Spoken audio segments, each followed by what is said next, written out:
হাজির হয়ে গেলেন।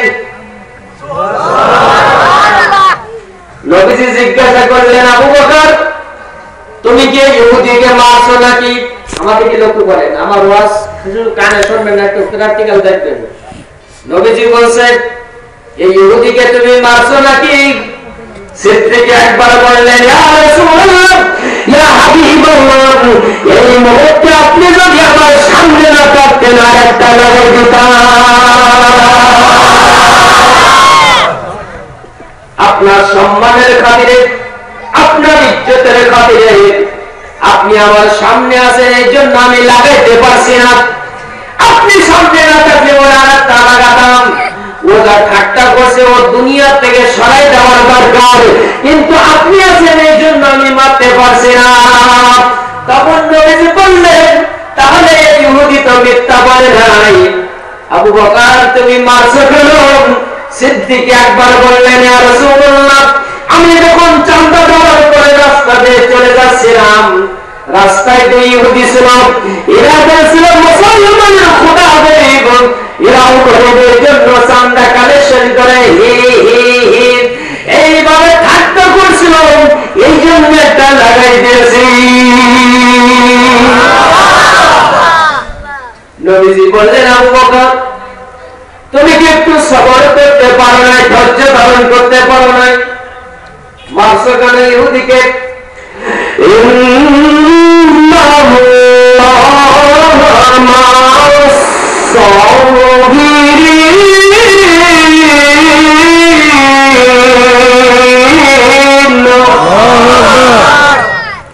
নবীজি বললেন, আবু বকর যারা সবর করে ধৈর্য ধারণ করে তাদের সাথে তো আল্লাহ থাকে। তুমি কিন্তু সবর করতে পারো নাই, ধৈর্য ধারণ করতে পারো নাই। সিদ্দিক একবার বললেন, ইয়া রাসূলুল্লাহ, ইয়া হাবিবাল্লাহ, লোকেরা আমার সম্পর্কে বিভিন্ন ধরনের গালিগালাজ করে, লিপ্ত হওয়ার দ্বারাই আমি আবু বকর সবর করি, ধৈর্য ধারণ করি। আপনার স্ত্রী, আমার কন্যা, আপনার স্ত্রী হযরত আয়েশা সিদ্দিকা রাদিয়াল্লাহু তাআলা আনহা সম্পর্কে লোকেরা মিথ্যা অপবাদ দিয়েছিল। আমি আবু বকর পিতা হয়ে সবর করছিলাম, ধৈর্য ধারণ করছিলাম, কিন্তু আল্লাহ এবং আল্লাহ রাসূলকে নিয়ে যদি কেউ ঠাট্টা করেন, কোরআন হাদিস নিয়ে যদি কেউ ঠাট্টা করেন, শরীয়ত নিয়ে যদি কেউ ঠাট্টা করেন, আপনাকে নিয়ে যদি কেউ ঠাট্টা করেন, আমি আবু বকর সবর করতে পারি না, ধৈর্য ধারণ করতে পারি না, এই জন্য একটা লাগাই দিয়েছি।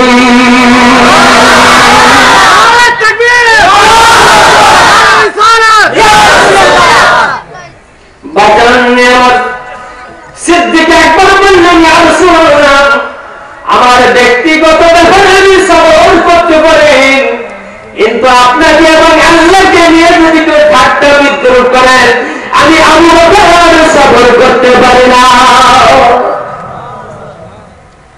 নবীজি বললেন, আবু বকর তুমি খুশি মারছো, ঠিক কাজ করছো, সুবহানাল্লাহ। কিন্তু এখন এই ইহুদি আমার কাছে নালিশ করছে, আমার কাছে কেস করছে। শরীয়ত অনুযায়ী বিচার করতে গেলে দুইজন সাক্ষী লাগবে। ওই ইহুদি যে ঠাট্টা করছিল, সাক্ষী লাগবে দুইজন। তুমি আবার মিথ্যা কথা বলো না, এটা আমি জানি। তুমি সত্য কথা বলো, তুমি সিদ্দিক একবার, এটা আমি জানি। কিন্তু শরীয়তে স্বজন ফিরিতে চলে না যে তুমি আমার নিজের লোক, এই জন্য সাক্ষী করবো, সব বিচার করবে, এটা তো হবে না। সাক্ষী লাগবে দুইজন। ইহুদি কয়জন ছিল ওখানে? একজনের ঘুষি মারছে, সে নালিশ করছে, আর একজন কোথায় পালিয়েছে? কি জন্য পালিয়েছে? ইনি ওজন দেখি যে এক ঘুষিতে দেবেন, দ্বিতীয় ঘুষি যদি মারে তো কোন জায়গায় যাওয়াটা ঠিক নেই, ঠিক না? সুন্নি মুসলমানের ঘুষির ওজন আছে না রে? যারা আহলে সুন্নাত ওয়াল জামাত, আল্লাহ রাসূলের মহব্বত করে, আশিক রাসূল, তাদের ঘুষিরও একটা ওজন আছে, ঠিক না? বাজান আমার সিদ্দিক আকবর রাদিয়াল্লাহু তাআলা চিন্তায় পড়ে গেলেন, সাক্ষী বলেন কোথায়? এদিক থেকে আমার আল্লাহ তাআলা হযরত জিবরিল আমিনকে পাঠালেন, ওই জিবরাইল তুমি আমার হাবিব নবীর কাছে চলে যান আর আমার হাবিব নবীকে সংবাদ দিয়ে এসো। ওই দুই ইহুদি বলছিল মুসলমানের খোদা গরিব, এরা গরিবের জন্য চান্দা কালেকশন করে, এই কথা বলছিল, এই কথা স্বয়ং আমি আল্লাহ তাআলা শুনছি। বলে জিবরাইল তুমি আমার হাবিব নবীকে বলে এসো আর আমার আবু বকরকে চিন্তা করতে নিষেধ করো। ওই দুই ইহুদি বলছিল আমি আল্লাহ শুনছি, আমার আবু বকরকে চিন্তা করতে নিষেধ করো, আমার আবু বকরের পক্ষে কোনো সাক্ষী লাগবে না, আমি স্বয়ং আল্লাহ তাআলা আমার আবু বকরের পক্ষে সাক্ষী হয়ে গেল। সাক্ষী কে? আর আসামি? হ্যাঁ, আর বিচারক নবীজি বিচারক। তাহলে সিদ্দিক আকবর রাদিয়াল্লাহু তাআলা নরম ছিলেন, কিন্তু নবীজির শানে যখন বেয়াদবি কথা বলছে সাথে সাথে ঘুষি একটা লাগিয়ে দিয়েছে। সুন্নি মুসলমান যারা আহলে সুন্নাত ওয়াল জামাতের অনুসারী যারা, যখন ওয়াহাবিরা উল্টা পাল্টা বলে তখন এরা অ্যাকশন দেওয়া শুরু করে, ঠিক কিনা? ডাইরেক্ট অ্যাকশন দেয় কি দেয় না? আমাদের সাক্ষীরা একবার আশাশুনি থানায় এক কৌতুকের ভিতরে, নাটকের ভিতরে বলছিল নবীজি নারী লোভী, নাউজুবিল্লাহ, যে বলছিল রাতারাতি ওর পোকার পা, রাতারাতি ভারত। যখন মিছিল বাইরে হয়েছে পুলিশে আটকা দিয়েছে মিছিলকে, বেনামাজি নামাজ পড়ে না সে বলছে, পুলিশকে বলছে যদি আমাদের মিছিলে বাধা দেয় অ্যাকশন আপনার সাথে শুরু করবে। ওই দিন দেখলাম যারা আশেকের রাসূল এবং নামাজ পড়ুক আর না পড়ুক, নবীর বিরুদ্ধে করে কথা বলে অ্যাকশন ডাইরেক্ট, ঠিক কিনা? জোরে বলেন ঠিক কিনা? এখন আপনাদের গুণ পাড়ায় গুণ পোকা লেগেছে, ডাইরেক্ট অ্যাকশন শুরু করলে গুণ পোকা থাকবে না। রাজি আছেন তো? আলহামদুলিল্লাহ, আলহামদুলিল্লাহ।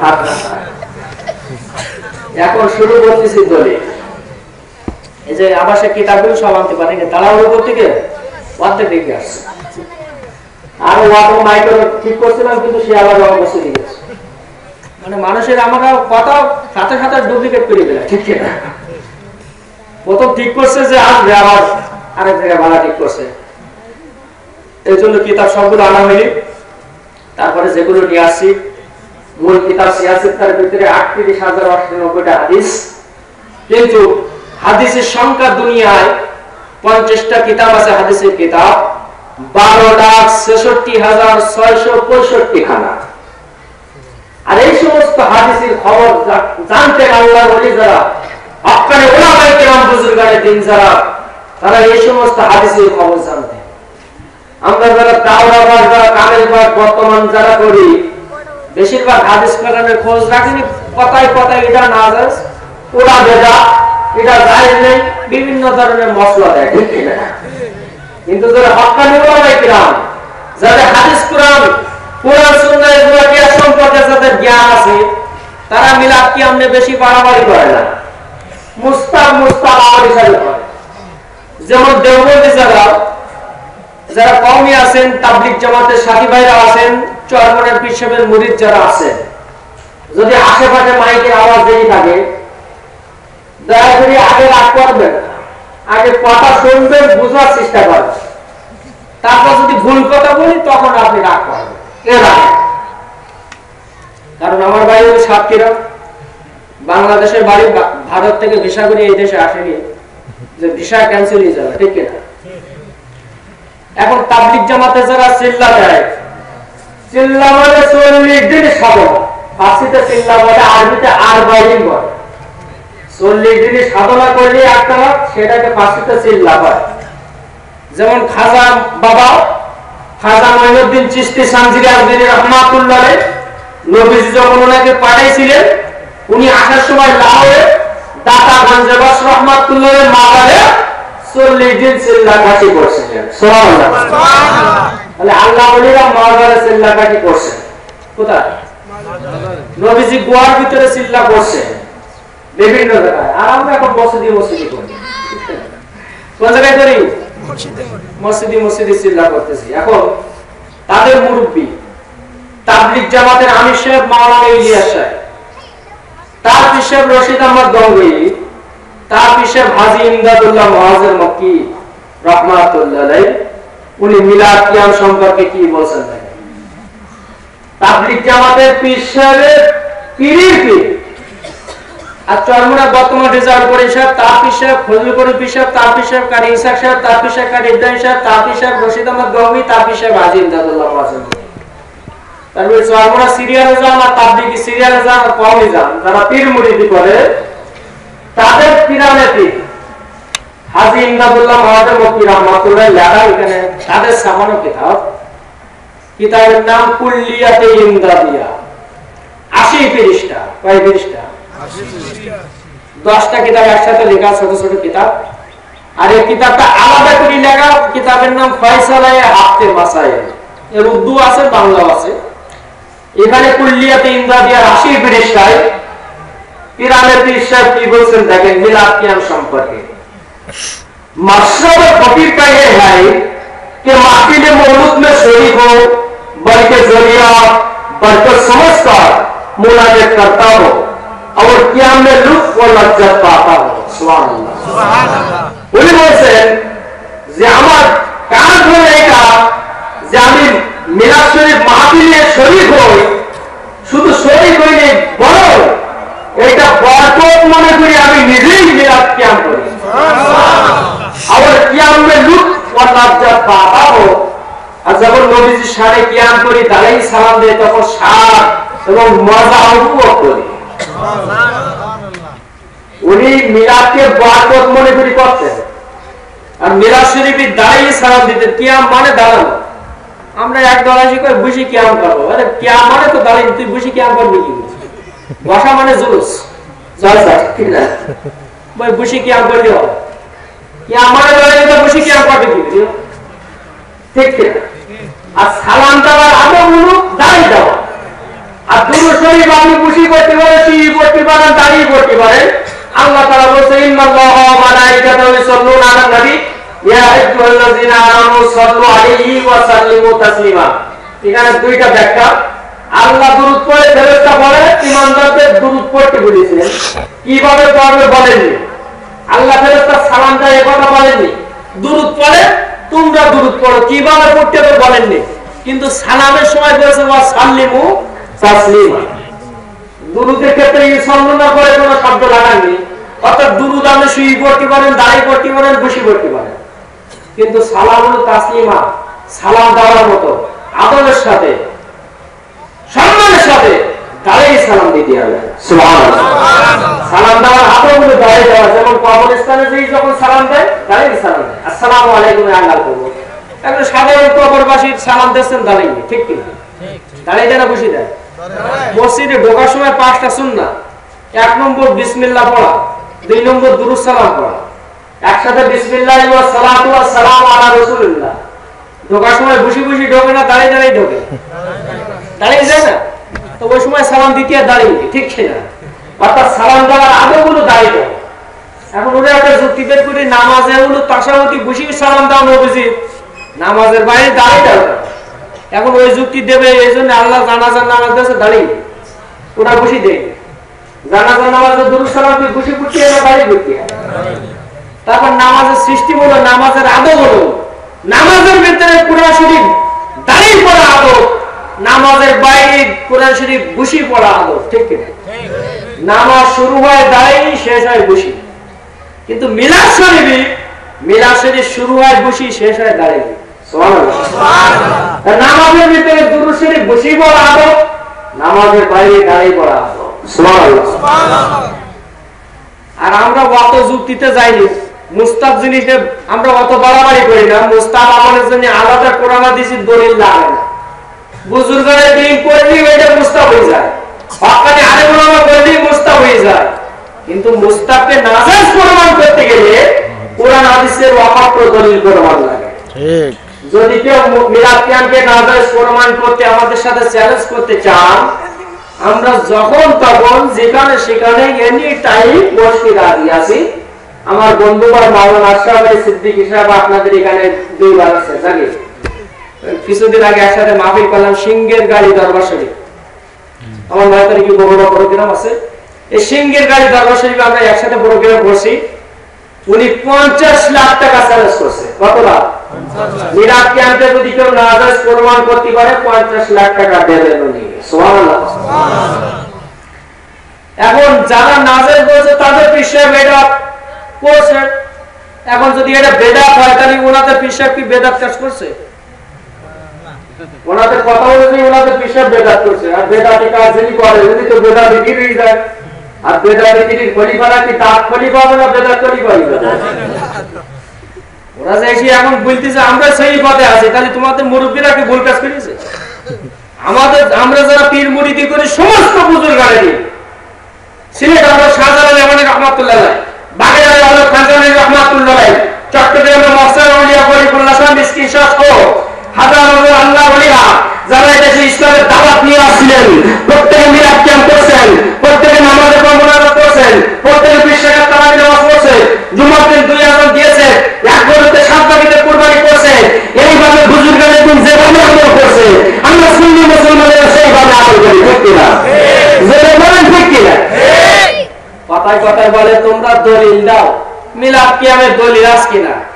এখন আপনাদের বলেন তো দেখি, যার জমি পাওলা দলিল আছে, এসএ রেকর্ড আছে, সিএসএ রেকর্ড আছে, যত প্রকার রেকর্ড যার আছে দলিল জমির ক্ষেত্রে ওর আলাদা দলিল দেখানো লাগে না। কিন্তু ভূমিহীন যারা রেলের জমিতে সরকারি জমিতে বসবাস করে ওর জমির দলিল আছে কিনা দেখানো লাগে। নতুন যারা জমি দখল করিস ঠিক কিনা? আচ্ছা সিএসএ রেকর্ড এসএ রেকর্ড পাওলা দলিল করে সব আছে, ওর আলাদা করে দলিল দেখানো লাগবে। তা তোদের ইসলামের বয়স হলো 50 বছর, কারো 60 বছর, কারো 80 বছর ইসলামের বয়স। ইলিয়াস সাহেবের আগে কোনো তাবলিগ জামাতে চিল্লার পার্টি ছিল না, এর আগে অন্যভাবে দাওয়া ছিল। এই নতুন দাওয়া শুরু করেছে উনি, তাহলে ওনার থেকে শুরু হয়েছে 50-60 বছর ইসলামের বয়স। কারো বয়স হলো 60 বছর, কারো 70 বছর। তোদের ইসলামের বয়স কম, তোরা হলো ভূমিহীন। ইসলাম যারা নিয়ে নিছে আমরা সেই পক্ষে। আমাদের একেবারে নদীর থেকে আজ পর্যন্ত এসএ রিকর্ড সিএসএ রিকর্ড পাওয়া দলিল সব দলিল আমাদের আছে। আমাদের নতুন করে দলিল দেখানো লাগবে না। নতুন ইসলাম কায়েম করতেছি, তোদের দলিল আছে না সেটা আগে দেখা। ঠিক কিনা?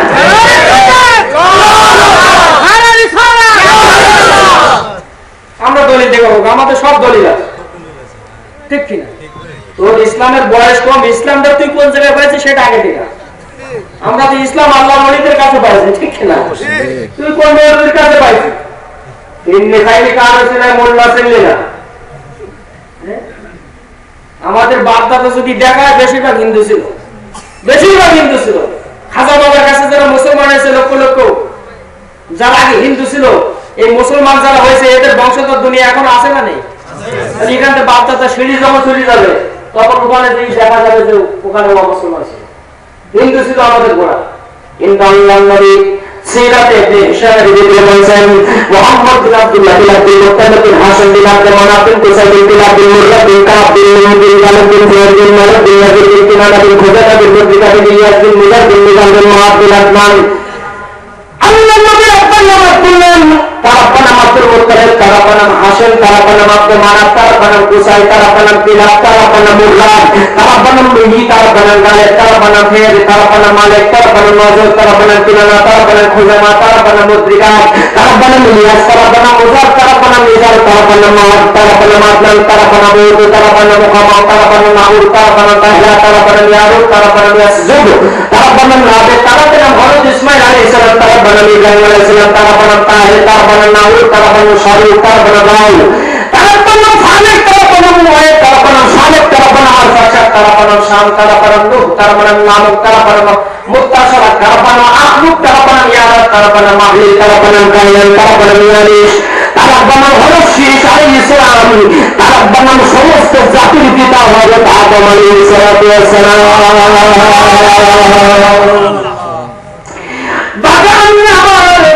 সিরাতে ইবনে হিশামের ভিতরে আল্লাহ নবী থেকে হযরত আদম আলাইহিস সালাম পর্যন্ত 50 জনের নাম, আল্লাহ নবীর বাপদাদার নাম 50 জনের নাম বয়ান করছেন।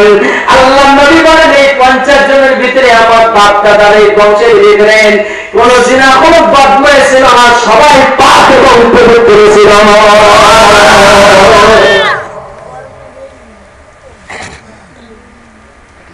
তাই একটা দলিল দিলাম তরিকার লাইনে যিনি হাজী ইমদাদুল্লাহ মুহাজ্জির মুফতি রাহমাতুল্লাহ। 2 নম্বর যারা কওমি মাদ্রাসা থেকে দাওরা পাস, আগিয়া মাদ্রাসা থেকে টাইটেল কামেল পাস, আমি 2 লাইনে লেখাপড়া করছি। আগিয়া থেকে ফিকহ এবং হাদিস নিয়ে ডবল টাইটেল এবং কওমি মাদ্রাসা থেকে দাওরা হাদিস টেস্টা সহ 2 লাইনে লেখাপড়া শেষ করছি।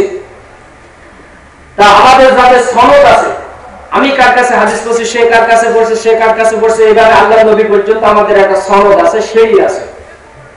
তা যারা কামেল এবং দাওয়া পাস করে এটা সনদ বয়ান করতে গেলে শাইখ আব্দুল ওয়াহাব মুহাদ্দিস দেহলভী রাহমাতুল্লাহ আলাইহি এবং শাহ ওলিউল্লাহ মুহাদ্দিস দেহলভী রাহমাতুল্লাহ আলাইহি ইনাদের মাধ্যমে আল্লাহর নবী পর্যন্ত যাওয়া লাগে। ইনারা সর্বপ্রথমে ভারতবর্ষের ভিতরে সিয়াসত আর হাদিস নিয়ে আসছেন। আর ইনি মিশকাত শরীফের মুকদ্দমার উসুলে হাদিস লিখছেন শাইখ আব্দুল ওয়াহাব মুহাদ্দিস দেহলভী রাহমাতুল্লাহ আলাইহি। ইনি একজন আল্লাহর ওলি ছিলেন, বহুত বড় মুহাদ্দিস ছিলেন। কিতাব লিখছে, কিতাবের নাম আখবারুল আকিয়া। এর ভিতরে 300 এর বেশি আল্লাহর ওলির জীবনী সংক্ষিপ্তভাবে লিখছেন। সুবহানাল্লাহ সুবহানাল্লাহ। এর ভিতরে উনি মুনাজাতে বদরগাহ ইলাহির ভিতরে 624 পৃষ্ঠায় উনি মিলাদ কিয়াম সম্পর্কে কি লিখছেন দেখেন।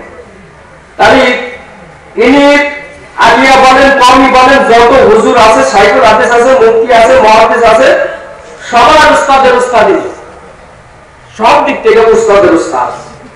ইনি মিলাদ কিয়াম সম্পর্কে কি লিখছেন। আমি কিন্তু ওই প্রথমের ওয়াজ এখনো শেষ করিনি, ওয়াজ একেবারে শেষ করবো, তারপর দোয়া মোনাজাত হবে, একেবারে কিয়াম হবে। জানি যেটা বসে থাকবো ওর কিন্তু মাথায় ব্যায়াম হবে, কথা বুঝতে পেরেছে? তাহলেই হবে। 12টা বেজে গেছে, আর আধা ঘন্টা করি ভাই, কত সময় চলবে? আপনারা সারা রাত্রে সওয়াব আল্লাহ তাআলা আপনাদের আমলনামায় দিয়েছেন, দেবেন। কিন্তু ওই 12:30টা টেলিটুনি একটা বড় ভাষা ইনশাআল্লাহ যাব না, পাম দিলেও যাব, কথা বুঝতে পেরেছেন? আমি এর আগে একটা ছোট একটা বড় গ্রামে ছিলাম, ওখানে সাউন্ড বক্স মানে বেশি জোর না, ওখানে কথা বলি কষ্ট হয়েছে বেশি। এখানে মোটামুটি চলে মাইকটা, মোটামুটি যা আছে আর শ্রোতার অবস্থা মোটামুটি খুব ভালো। যারা দাঁড়িয়েছেন দয়া করে বসে যান। জান্নাতের বাগানের টিকিট কেটে, জান্নাতের পরিবহনের টিকিট কেটে বসে যান, আসল জান্নাতে চলে যাবে। ঢাকার পরিবহনে যাইতে গেলে ঢাকার পরিবহনের টিকিট কাটা লাগে, সিট নিয়ে বসা লাগে, তারপর ঢাকায় যাওয়া যায়। এটা জান্নাতে যাওয়ার পরিবহন আর মদিনা শরীফের একটা পরিবহন। আর নবী সাল্লাল্লাহু আলাইহি ওয়াসাল্লাম মা বাইনা বাইতি ওয়া মিনবারি রাউযাতুম মিন রিয়াজিল জান্নাহ, রাওয়াহুল বুখারী। আল্লাহ নবী বলেন, আমি নবী যে রওজা থেকে মসজিদ নববীর মাঝখানে যে মিম্বার, মাঝখানে যে খালি জায়গাটুকু আছে, রাউযাতুম মিন রিয়াজিল জান্নাহ, এটা জান্নাতের একটা বাগান। আর আপনারা যেখানে বসে আছেন এটা জান্নাতের বাগান। অর্থাৎ জান্নাতে যাওয়ার পরিবহন, এই পরিবহনে যারা সিট নিয়ে আজকে বসে যাবে তারা আসল জান্নাতে চলে যাবে। রাস্তাঘাটে এখানে সেখানে যারা দাঁড়িয়ে থাকবেন, গাড়ির বাইরে যদি থাকেন ঢাকায় দাঁড়িয়ে পারবেন? পরিবহনের বাইরে ঘোরাঘুরি করলে ঢাকায় যাওয়া যাবে? যদি ছাদে পড়ে তাও যেতে পারবেন, অথবা বাম্পারে দাঁড়িয়ে থাকি তাও যাওয়া যাবে, ঠিক কিনা? সিট না পালিও ভিতরে গেলে যাওয়া যাবে, কিন্তু গাড়ির বাইরে স্টেশনে ঘোরাঘুরি করলি, টার্মিনালে ঘোরাঘুরি করলি কিন্তু ঢাকায় যাওয়া যাবে না, ঠিক না? এখন যাদের জান্নাতে যাওয়ার আশা আছে তারা স্টেশনে অর্থাৎ পরিবহনের সিট নিয়ে বসে যায়। তাহলে সকলের উস্তাদের উস্তাদ ইনি এমন একজন শাইখুল হাদিস, ইনি মিলাদ কিয়াম সম্পর্কে কি লিখছেন। কথা বলছিস কেন? ঘুষি মারা আওয়াজ মনে আছে তো? এমন জোরে লাগাবো বুঝছি। উনি বলছেন, আয় আল্লাহ মেরা কোई अमल ऐसा नहीं है जिसे आपके दरबार में पेश करने के लायक समझो। বলছে আল্লাহ আমার কোন আমল নেই। মোনাজাতের ভিতরে বলছে আল্লাহ যে আমলগুলো তোমার দরবারে আমি পেশ করব, মেরে तमाम আমল মে ফাকাত নিয়াত মওজুদ রাখি হাই। আমার সমস্ত ইবাদতের ভিতরে আল্লাহ নিয়তের ভিতরে ত্রুটি আছে।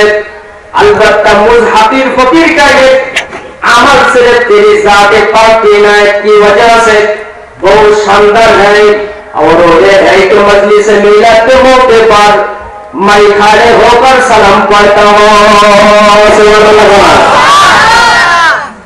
বলছে আল্লাহ আমি গুনাহগারের একটা আমল এমন শানদার এমন সুন্দর একটা আমল আছে, সেটা হলো মজলিসে মিলাদ के मौके पर মিলাদ শরীফি মজলিসে আমি দাঁড়িয়ে আপনার হাবিব নবীর সামনে দাঁড়িয়ে সালাম করি। সুবহানাল্লাহ। মিলাদ শরীফ আপনি উনি দাঁড়িয়ে সালাম করেন না বসে পড়ে? উনি নিজে বলছেন আমি দাঁড়িয়ে সালাম করি। এই আমলটা খুব শানদার আমল। और निहायत ही आजिज़ी व इंकिसारी मोहब्बत और उरूस के साथ जब ये हबीब पाक सल्लल्लाहु अलैहि वसल्लम पर दुरूद सलाम भेजता रहा हो। আর বিনয় নম্বরের সাথে আপনার হাবিবের সামনে আমি দুরূদ সালাম পড়তে থাকি। আয় আল্লাহ ऊपर से बता भाई जहां मिलाद मुबारक से ज्यादा तेरी खैर और बरकत का नुज़ुल होता है। बस আল্লাহ দুনিয়ায় এমন কোন জায়গা নাই যে জায়গায় মিলাদ শরীফ মাহফিলের চাইতে খৈর বরকত বেশি নাজিল হয়, বেশি অবতীর্ণ হয়, এরকম কোন জায়গা আমার মতে নাই। সুবহানাল্লাহ সুবহানাল্লাহ। বলছে सबसे मिलाद माहफिल खैर एवं बरकत बेशी नाज़िल है। इसलिए अय्या रहमान रहीम मुझे पक्का यकीन है कि मेरा ये अमल को भी बेकार ना जाएगा। আমার यकीन दिलो विश्वास আছে আমার এই মিলাদ শরীফ এবং দাঁড়িয়ে সালাম দেওয়া কিয়াম করে এটা কোনদিন বেকার যাবে না, বিফলে যাবে না, বলতে यकीनन तेरी बारगाह में कबूल होगा। অবশ্যই তোমার দরবারে এটা কবুল হবে। और जो कोई दुरूद सलाम पढ़े और उसके जरिए दुआ करे वो कभी मुस्तरद नहीं हो सकती। আপনি বলেন যে যিনি দুরূদ সালাম পড়ে দোয়া করবে আল্লাহ তাআলা ওই দোয়া কখনো ফেরত দেবেন না। সুবহানাল্লাহ। ইমানদারের জন্য একটা দলিল যথেষ্ট। কিন্তু যারা মিলাদ কিয়াম করে না তাদের মুরব্বি আমাদের মুরব্বি শাইখ আব্দুল্লাহ মুহাদ্দিস রাহমাতুল্লাহ আলাইহি আর তরিকার লাইনে হাজী ইমদাদুল্লাহ মুহাদ্দিস মুফতি রাহমাতুল্লাহ আলাইহি তরিকার লাইনে তারা তাদের মুরব্বি আর আমরা যারা চিশতিয়া তরিকায় আছি আমাদেরও লাইনে অনেকের সেজদা শরীফে তার নাম এসে যায়। চিশতিয়া তরিকায় যারা আছেন বাজার নে আমার দুইজন বুজুর্গ মিলাদ কিয়াম নিজেই করছেন আর ওর ফজিলত বয়ান করছেন। আর আমাদের বাংলাদেশের সবচেয়ে দেওবন্দিতে সবচেয়ে বড় আলেম শামসুল হক ফরিদপুরি সাহেব সদর সাহেব হুজুর, অর্থাৎ দেওবন্দ থেকে যারা দাওরা ফারেক হয়ে বাংলাদেশে আসছে সবচেয়ে বড় আলেম বড় হুজুর সদর সাহেব হুজুর শামসুল হক ফরিদপুরি সাহেব। এই কিতাবটা বাংলায় লিখছে, বাংলাদেশে যে কোন লাইব্রেরিতে খোঁজ খবর নেবেন ইনশাআল্লাহ পেয়ে যাবেন। যারা বাংলা পড়তে পারেন কিতাবটা কিনে নেবেন। এখানে মিলাদ কিয়াম সম্পর্কে কি বলছে? ইনি ঢাকা বাইতুল মুকাররমের প্রতিষ্ঠাতা ছিলেন। আমার গভর্নডাঙ্গা মাদ্রাসা ফরিদপুরি ওই মাদ্রাসার প্রতিষ্ঠাতা। এখানে ইনি লিখছে কিয়াম জিনিসটা আসলে ফিকার অন্তর্ভুক্ত নয়, এরা তাসাউফের অন্তর্ভুক্ত। অর্থাৎ মহব্বত বাড়ানোর উদ্দেশ্যে হযরত রাসূলুল্লাহ সাল্লাল্লাহু আলাইহি ওয়াসাল্লামের তারিখের কাসিদা কবিতা পড়া হয়, তাহা দ্বারা মহব্বত বাড়ে এবং লোক মহব্বতের জোশে খাড়া হয়ে যায়। মহব্বতের জোশে খাড়া হইলে তাকে বেদাত বলা যায় না। তাছাড়া হযরত সাল্লাল্লাহু আলাইহি ওয়াসাল্লামকে সালাম করার সময় বসিয়া বসিয়া সালাম করা শরীফ তবিয়াতের লোকের কাছে বড়ই বেয়াদবি লাগে। যারা শরীফ লোক ভদ্র লোক তারা নবীর সামনে বসে সালাম দেওয়া বেয়াদবি মনে করে। এটা তাদের হুজুর বলছে, বড় হুজুর কিন্তু বড় একজন আলেম। সেই জন্য রওজা শরীফের সামনে নিজেকে হাজির ধ্যান করিয়া খাড়া হইয়া সালাম করাতে কোনো দোষ হইতে পারে না। যেমন মদিনা শরীফে রওজা শরীফের সামনে সালাম করার সময় সকলেই দাঁড়িয়ে সালাম করবো থাকে সুবহানাল্লাহ। মদিনা যে কেউ বসে সালাম করে বলছে ওখানে যেরকম দাঁড়িয়ে দেয় দূরের থেকেও দাঁড়িয়ে দেবে। আশিকে রাসূল কোন দূরিয়ে আনি করে নেই, নবীগুলো আশিকে রাসূল জানে চাইতে করে সুবহানাল্লাহ। জানে চাইতে কি এই জন্য আমাদের হাজার নাজের নবীজি, এই জন্য আমরা সবসময় দাঁড়িয়ে দিই, বসিয়ে দেওয়া ঠিক কিনা? যার ভক্তে তাদের ভিতরে লিখছেন নবীজি নূরান ওয়া রাহমাতান হাজার নাজের, আর আল্লাহ তাআলা কুদরাতান ওয়া ইলমান হাজার নাজের। আল্লাহ তাআলা ইলমান ওয়া কুদরাতান হাজার নাজের, নবীজি নূরান ওয়া রাহমাতান হাজার নাজের, নবীজি নূর এবং রহমত। আল্লাহ রাত যেখানে নবীজি নূর এবং রহমত সেই জায়গায় আছে সুবহানাল্লাহ। আল্লাহ যেখানে রব, নবীজি সেখানে রহমত। নবীজির রহমত ছাড়া কেউ বাঁচতে পারে না, ঠিক ঠিক। তাই এই কিতাবগুলো তাতে হুজুরা লিখছে। এখন এটা নাজায়েজ বেদাত বলি ভাই, এই কিতাবটা ওখান থেকে কেটে দিতে হবে, অথবা সেই জিনিসের সাথে যেই ঝগড়া করতে হবে। আমাদের আকীদা মতে যারা পরিচিত আল্লাহ বলি তারাও আপন আপন মাজারের ভিতরে জিন্দা। শুধু আমাদের নবীজি হায়াতুন নবী না, আল্লাহ বলির আপন আপন মাজারের ভিতরে জিন্দা আছে, অন্যান্য নবীরা আপন আপন মাজারের ভিতরে জিন্দা, আর আমাদের নবীজি একবার সরাসরি জিন্দা। দুনিয়ার দেহ মুবারক সহ জিন্দা আমাদের। এই জন্য আমরা মিলাদুল নবী করি, ওফাতুল নবী করিনি। আমরা যারা নবীকে মরা নবী মনে করে, তোমরা যে ওফাতুল নবী পালন করো, শোক দিবস তোমরা পালন করো, ঠিক কিনা? আর আমাদের নবী জিন্দা, এই জন্য আমরা মরা মনে করি। দেওবন্দের প্রতিষ্ঠাতা কাসেম নানুতুবি সাহেব ওই ওনার কিতাবের ভিতরে লিখছে নবীজি যদি মরা নবী হতো সব দুনিয়া তছনছ হয়ে যেত। জিন্দা নবী, এই জন্য দুনিয়াও জিন্দা। নবীদের রহমত ছাড়া কেউ বাঁচতে পারবে না। হ্যাঁ, লাঠিতে দাগ দেওয়ার সময় হাজির হতে পারে, ও সময় হতে পারে, বুঝলেন? নানুর সালুনি জায়গায় জায়গায় ঝাললি হবে ভাই। সালুন পর্যন্ত তরকারি, কোন জায়গায় ঝাল আর কোন জায়গায় ঝাল, মরিচ আর কোন জায়গায় মরিচ না, এরকম হয় না। মরিচ হলে সব জায়গায় মরিচ হবে, আর না হলে কোন জায়গায় হবে না, ঠিক না? বাজান আমার এই জন্য মিলাদ কিয়াম এখানে কোন দলিল লাগবে না। তাদের কিতাব অনুযায়ী মুস্তাফ প্রমাণ তাদের বুজুর্গরা দিন করছে, যারা এদেশে ইসলাম নিয়ে আসছে তারাও করছে। এই মিলাদ কিয়াম আমরা কেউ ফরজ মনে করি না, মুস্তাফ মনে করি। এখন যারা এটা নাজায়েজ বেদাত করে, তাদের যদি দলিল থাকে কোরআন হাদিস থেকে যদি তারা প্রমাণ করতে পারে যে মিলাদ কিয়াম নাজায়েজ বেদাত, তাহলে আমরা ওই মজলিসে তওবা করব, জীবনী আর করব না, ঠিক না? আর যদি মুস্তাফ হয় তোমরা তওবা করো, তার সাথে জান্নাতে যায় সুবহানাল্লাহ। সবাই আমরা জান্নাতে যেতে চাই না? সবাই যাইতে চাই, কিন্তু বাজান আমার ভাইজান আগে একটা কথা বলছেন, টাকা রিয়াল, টাকা এমন একটা জিনিস, এই টাকা যখন আছে তখন মাথায় কাজ করে না। এখন যে কাছে বউ তালাক দিয়েছে, বলতেছে হুজুর বউ তো তালাক দিছি যাতে তালাক না হয়, সেইভাবে মাসলা দিলি 500 টাকার নোট এখন দেবো। তো হুজুর বলতে তুই বউ কি বলছিলি? বলছে তালাক। বলতে তোর বউ তালাক হয়নি। বলতে কেন? বলছে হুজুর আমি বলেছি তুই তালাক। বলছে তালাক হয়নি। বলতে কেন? বলছে তালাক হলো তোর তো অবসরণ হয়নি। মুফতি সাহেব কি বলতেছে? বলছে তো অবসরণ হয়নি, এই জন্য বউ তালাক হয়নি, 500 টাকা নোট টাকা। বাতে যাওয়ার সময় আর এক মুফতি সাহেব দেখা গেছে। বলতে কি হলো? বলতে হুজুর তালাক হয়নি এই ফতোয়া দিয়েছে। বলতে কেন? বলতে অবসরণ হয়নি। বলতে তাহলে তো তোর বিয়ে হয়নি, বিয়ে পড়ার সময় কবুল পড়ার সময় ওই সে কম। এখন তালাকের সময় যদি অবসরণ না হয়ে থাকে, তাহলে কবুল পড়ার সময় তো অবসরণ হয়নি, অবসরণ না হলে তো বিয়ে হয়নি, তাহলে বিয়ে না হলে তালাক হবে কি? আগে তো বিয়ে হইতে হবে, তারপর না তালাক হবে, ঠিক না?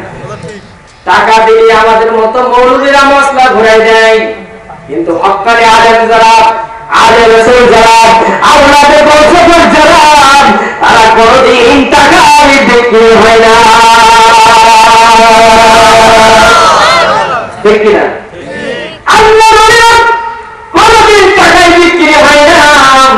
কিন্তু আমাদের মতো যারা দুনিয়াদার আলেম দুনিয়ায় আছে, ডিজিটাল মৌলবী যারা দুনিয়ায় আছে, যারা বলে আমরা মাযহাব মানি, আহলে হাদিস যারা দাবি করে, বাইরে মুকাল্লিদ যারা, এই মুরব্বীরা যখন কুইতের টাকা পাই, সৌদির টাকা যখন পাই, এদের মাথায় আর কাজ করে না। এখন একটা আয়াত শুরু করব। আপনারা বলেছেন সারা রাত, আর আমি বলেছি 8টা পর্যন্ত, তাহলে শুরু করি। সুন্নি এবং ওয়াহাবির মধ্যে পার্থক্য কি? সাধারণ জনগণ পার্থক্য বোঝে না যে ওয়াহাবি কারা সুন্নি কারা। সবাই তো নামাজ পড়ে, বিশেষ করে নজদি ওয়াহাবি যারা, ওরা নামাজ পড়তে পড়তে কপালে কালো দাগ করে ফেলে। ঠিক ঠিক, কপালে একেবারে কালো দাগ।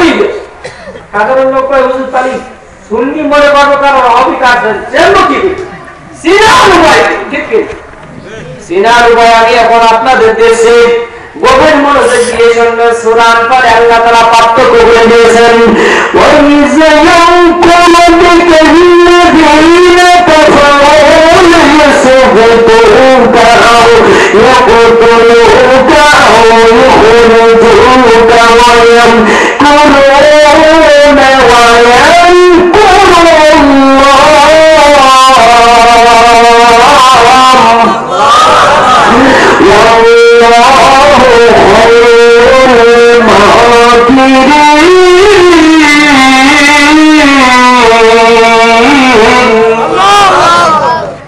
সারা রাত অসংখ্য হাত উঁচু করে বলিছে, এখন পিশাব করার নাম করে যদি চলে যান, মুসলমান না মুনাফেক? মুনাফেক বাংলায় মুনাফেক বলে মনে এক মুখিয়া, মুখিয়া এক মনে থাক, মানে মনে আক্রমণ করে মুখে আক্রমণ, এগুলো বাংলা মুনাফেক। এখন আপনারা সবাই বলেছে সারা রাত শুনবার, আমি আর তোমার এই 8টা পর্যন্ত দিয়েছি। এর মধ্যে যদি পিশাবের নাম করি, বাথরুমের নাম করি, উঠি আটাতে আস্তে আস্তে, তাহলে আপনি কি মার্কা হবেন এবার চিনি না।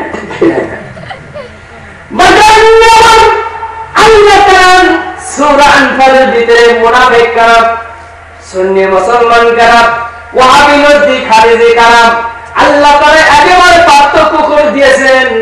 যারা নবীর বিরুদ্ধে ছিল তারা লম্বা জামা গায়ে দিত, দাড়ি টুপি পাগড়ি তারাও ব্যবহার করত। যারা নবীর পক্ষে তারাও করত। যে কারবালার প্রান্তরে ইয়াজিদের নিষ্ঠুর সৈন্যবাহিনীরা ওরাও জুমার আযান দিয়েছে, জুমার নামাজ পড়ছে, 5 ওয়াক্ত নামাজ ওরা পড়তো, ওরা মুসলমান দাবি করত। আর হুসাইনি মুসলমান যারা এরাও নামাজ কালাম পড়ে, সব কিছু করে। তাহলে পার্থক্য কিভাবে বোঝা যাবে? বাগানে আমার আল্লাহ তাআলা সূরা আনফালের 30 নম্বর আয়াতের ভিতরে পার্থক্যটা করে দিয়েছেন। আর আমার সামনে যে আপনারা বুখারী শরীফ দেখছেন, এই বুখারী শরীফ থেকে বর্তমান যারা ইহুদি খ্রিস্টান, তারা একটা দলিল বাইর করছে বুখারী শরীফ থেকে। তারা একটা দলিল বাইর করছে, আমাদের নবী চাইতে নাকি ইহুদিদের নবী বেশি বোঝে।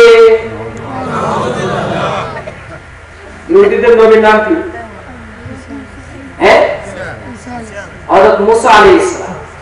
আর খ্রিস্টানদের নবীর নাম হযরত ঈসা আলাইহিস সালাম। আর আমাদের নবীর নাম হযরত মুহাম্মদ মুস্তাফা সাল্লাল্লাহু আলাইহি ওয়াসাল্লাম। তো ইহুদিরা বলেছে তোমাদের মুসলমানদের নবী চাইতে আমাদের নবী মুসা নবী বেশি বোঝে। নাউজুবিল্লাহ। দলিল বুখারী শরীফের হাদিস বলছে তোমাদের নবী যখন 50 ওয়াক্ত নামাজ নিয়ে আসছিল মেরাজ থেকে, তখন আমাদের মুসা নবী পরামর্শ দিয়েছে তোমাদের নবী নামাজ কমাইছে। তাহলে আমাদের মুসা নবীর পরামর্শ অনুযায়ী যখন তোমাদের নবী নামাজ কমাইলো, তাহলে আমাদের নবী বেশি বোঝে না তোমাদের নবী বেশি বোঝে?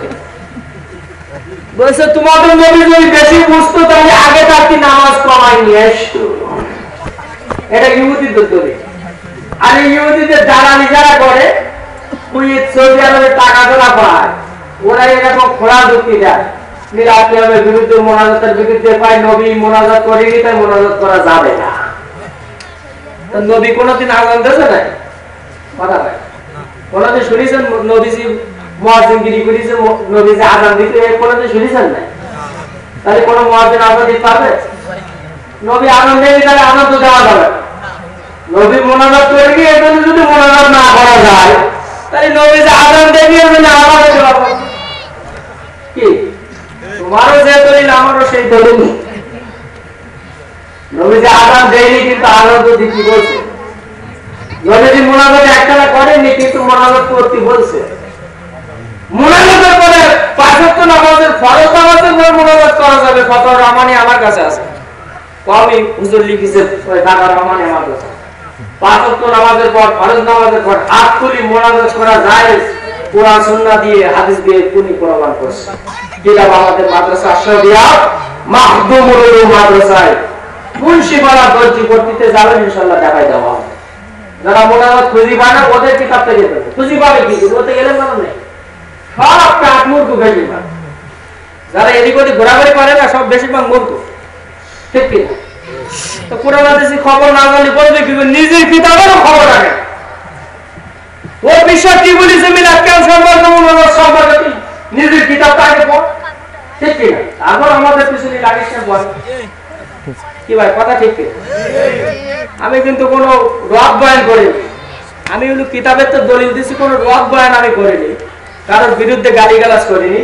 আমরা সুন্নি মুসলমান, বুজুর্গানে দিন যেটা করছে তাদের মুরব্বীরা যেটা করছে সেটাই আমি বলতেছি, ঠিক কি? যদি বিষয় নয় কিতাবে কানে আছে দিকে নেন, এগুলো আমরা নিজেরা সাবাই নি। আর আমরা যদি আবার সাবাই দিতাম হতে তো কেস হবে, ঠিক কি? আমাদের নামে ওরা একটা কিতাব কেউ সবাই দিক দিন দেয় সুন্নিদের নামে, দেখেন এখানে অ্যাকশন কিভাবে শুরু হয়ে যায়, ঠিক কি? বাজান আমার তাহলে মুসানবী আমাদের নবী সাইটি বেশি বলে ইহুদিরা ওই যুক্তি দিল, কিন্তু বুখারী শরীফের হাদিস দলিল হলো আমাদের নবী মুসা নবী না, সমস্ত নবীদের চাইতে বেশি বোঝে আল্লাহর পরে নবীদের ইসলাম। কিভাবে দলিল দেখে? নামাজ কয় ওয়াক্ত নিয়ে আসছিল? বুখারী শরীফের riwayat হলো নবীজি একবার আল্লাহর সামনে গেছেন 10 ওয়াক্ত কোন নামাজ একবার কমাই দিয়েছেন আল্লাহ তাআলা। চারবারে 40 ওয়াক্ত, শেষের বারে 5 ওয়াক্ত, কত ওয়াক্ত হলো? 45 ওয়াক্ত নামাজ পড়ে। আর অন্যান্য হাদিস শরীফ riwayat-এর ভিতরে আছে নবীজি একবার আল্লাহর সামনে গেছেন 5 ওয়াক্ত কোন নামাজ কমাইছেন, 9 বার গেছেন, 5 বার তাহলে 9 বার জায়গায় 5 বার জায়গায় কত ওয়াক্ত নামাজ কমে গেছে। আর একবার গেলে ঠান্ডার সময় আমাদের আর ওযু করা লাগবে না, 9 বারে 45 কমে গেছে, তাহলে আর একবার গেলে আমাদের নামাজ পড়া লাগতো, ঠান্ডা করার সময় ওযু করা লাগতো, ঠান্ডার সময় লাগতো। কিন্তু বাজান নেওয়ার ইহুদিরা এখান থেকে যুক্তি পাই করলাম আরে লামজাবেরা সশরীরে মেরাজ অস্বীকার করে দেয়, কিন্তু নবীজি 34 বার মেরাজে গেছেন, 33 বার গেছেন, সব জায়গায় একবার গেছেন সশরীরে যেমন নবীজি মেরাজে গিয়েছিলেন। এখান থেকে নবীজির নূরের তৈরি প্রমাণ হয়। আর তাদের সবচেয়ে বড় আলেম যিনি, তাদের মতে আশরাফ আলী থানভী, এই যে কিতাবটা নশরুতি ফি যিকরিন নাবিয়িল হাবিব, এই কিতাবে 7টা হাদিস নিয়ে এসে প্রথমে নবীজির পা থেকে মাথা পর্যন্ত আগা মাথা শুধু নূর আর নূর, তাদের কিতাব। আর ফাজাইলে আমলের দুরূদ শরীফ, ফাজাইলে দুরূদ শরীফ সাইকুলাতে জাকারিয়া সাহেব তাবলীগ জামাতে সাথীবারা যেটা বয়ান করে, ওই কিতাবে নবীজি হায়াতুন নবী, তারপর হিকায়াতে সাহাবার ভিতরে নবীজির পেশাব পায়খানা নূর, ওই কিতাবে বয়ান করে তাদের কিতাবে। মানে নবীজি তো আপনার সাহাবী পাঠ করছিল, নবীজি বলছে তোর জাহান্নামে এখন আল্লাহ হারাম করতেছে আমার রক্ত তোর ভিতরে যাওয়ার কারণে। এখন সাইকুলাতে জাকারিয়া সাহেব নবীজির রক্ত পাক বলতেছে, নবীজির পেশাব পায়খানা সব পাক বলিতেছে নূর বলি, সুবহানাল্লাহ সুবহানাল্লাহ। আজকে আমাদের কিতাবে আগামাতা নূর, এই কিতাবে নশরুতি ফি যিকরিন নাবিয়িল হাবিব, যারা উত্তর করতে পারে একদম 50 নম্বর সহ বলে দিয়েছে। প্রথম হাদিসটা ওই আউয়ালু মা খালাকাল্লাহু নূরি জাবেদাতীয় নতুন হাদিস, ওইটা প্রথমে বলে নিয়ে আসছে। 6 নম্বর পৃষ্ঠা পয়লি বছর নূরে মুহাম্মদ কে বয়ান, একের পর এক 7টা হাদিস নিয়ে আসছে। এর মধ্যে এই হাদিসটা নিয়ে আসছে যে হযরত আদম আলাইহিস সালামের আগে 14000 বছর আগে নবীজির নূর তৈরি করছে। ফতোয়া দারুস সুন্নাতের ভিতরে এই ভিতরে একটা হাদিস নিয়ে আসছে, জিবরাইল আলাইহিস সালামকে নবীজি একবার জিজ্ঞাসা করেছে, জিবরাইল তোমার বয়স কত? জিবরাইল বলতে হুজুর আমার বয়স কত তা আমি জানতে পারিনি, আমি বলতে পারবো না, কিন্তু আমি একটা আন্দাজ দিতে পারি, একটা অনুমান করে বলতে পারি।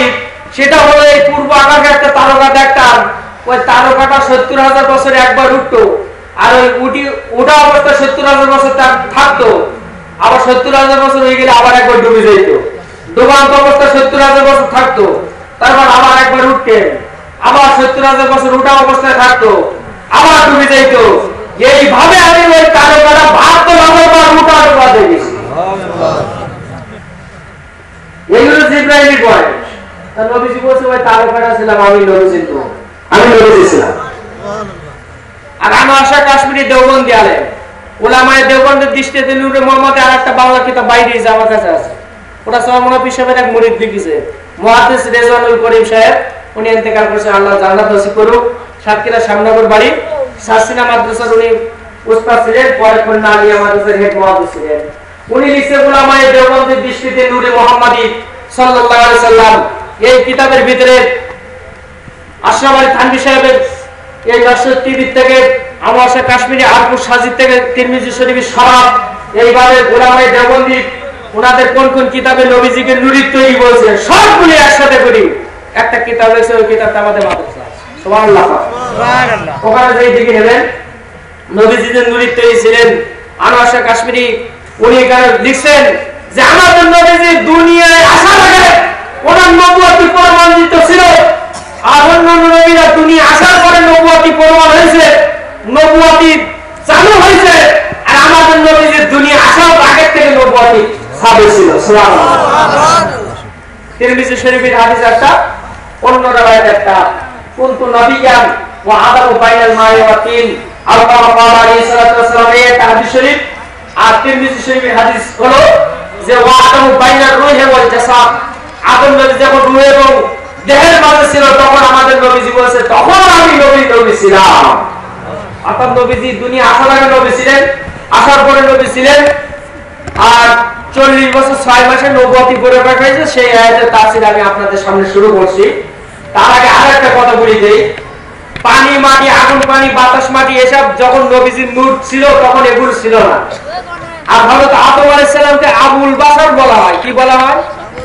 এদিকে কালকে কি বলা হয়? আবুল বাশার মানে সমস্ত মানুষের পিতা। তার পিতা আগে আছে না ছেলে আগে আছে? দুনিয়ার পিতা আগে আছে না ছেলে আগে আছে? তাহলে আবুল বাশার মানে সমস্ত মানুষের পিতা আদম নবী। ওনার আগে তাহলে আর কোনো মানুষ ছিল না, কিন্তু আমাদের নবী বলছে ওনার আগে আমি নবী ছিলাম। আদম নবী যখন পানি মাটির ভিতরে, আদম নবী যখন রূহ দেহের মাঝে, তখন আমি নবী ছিলাম। তার মানে আমাদের নবী বাশার ছাড়া নবী ছিলেন। বাশারি সূরাত এটা একটা সিফাত, এটা নবীজির একটা গুণ। নবীজির গুণ তিনটা, বাশারি মালাকে হাক্কি, এই তিনটা গুণ দেওবন্দি আলেম মাওলানা ওই মোস্তফা হোসেনি কুমিল্লায় বাড়ি, উনি ওনার কিতাবের ভিতরে লিখছে নবীজির সূরাত তিনটি। আমাদের সুন্নি কিতাবে আছে, ওনাদের কিতাবে আছে।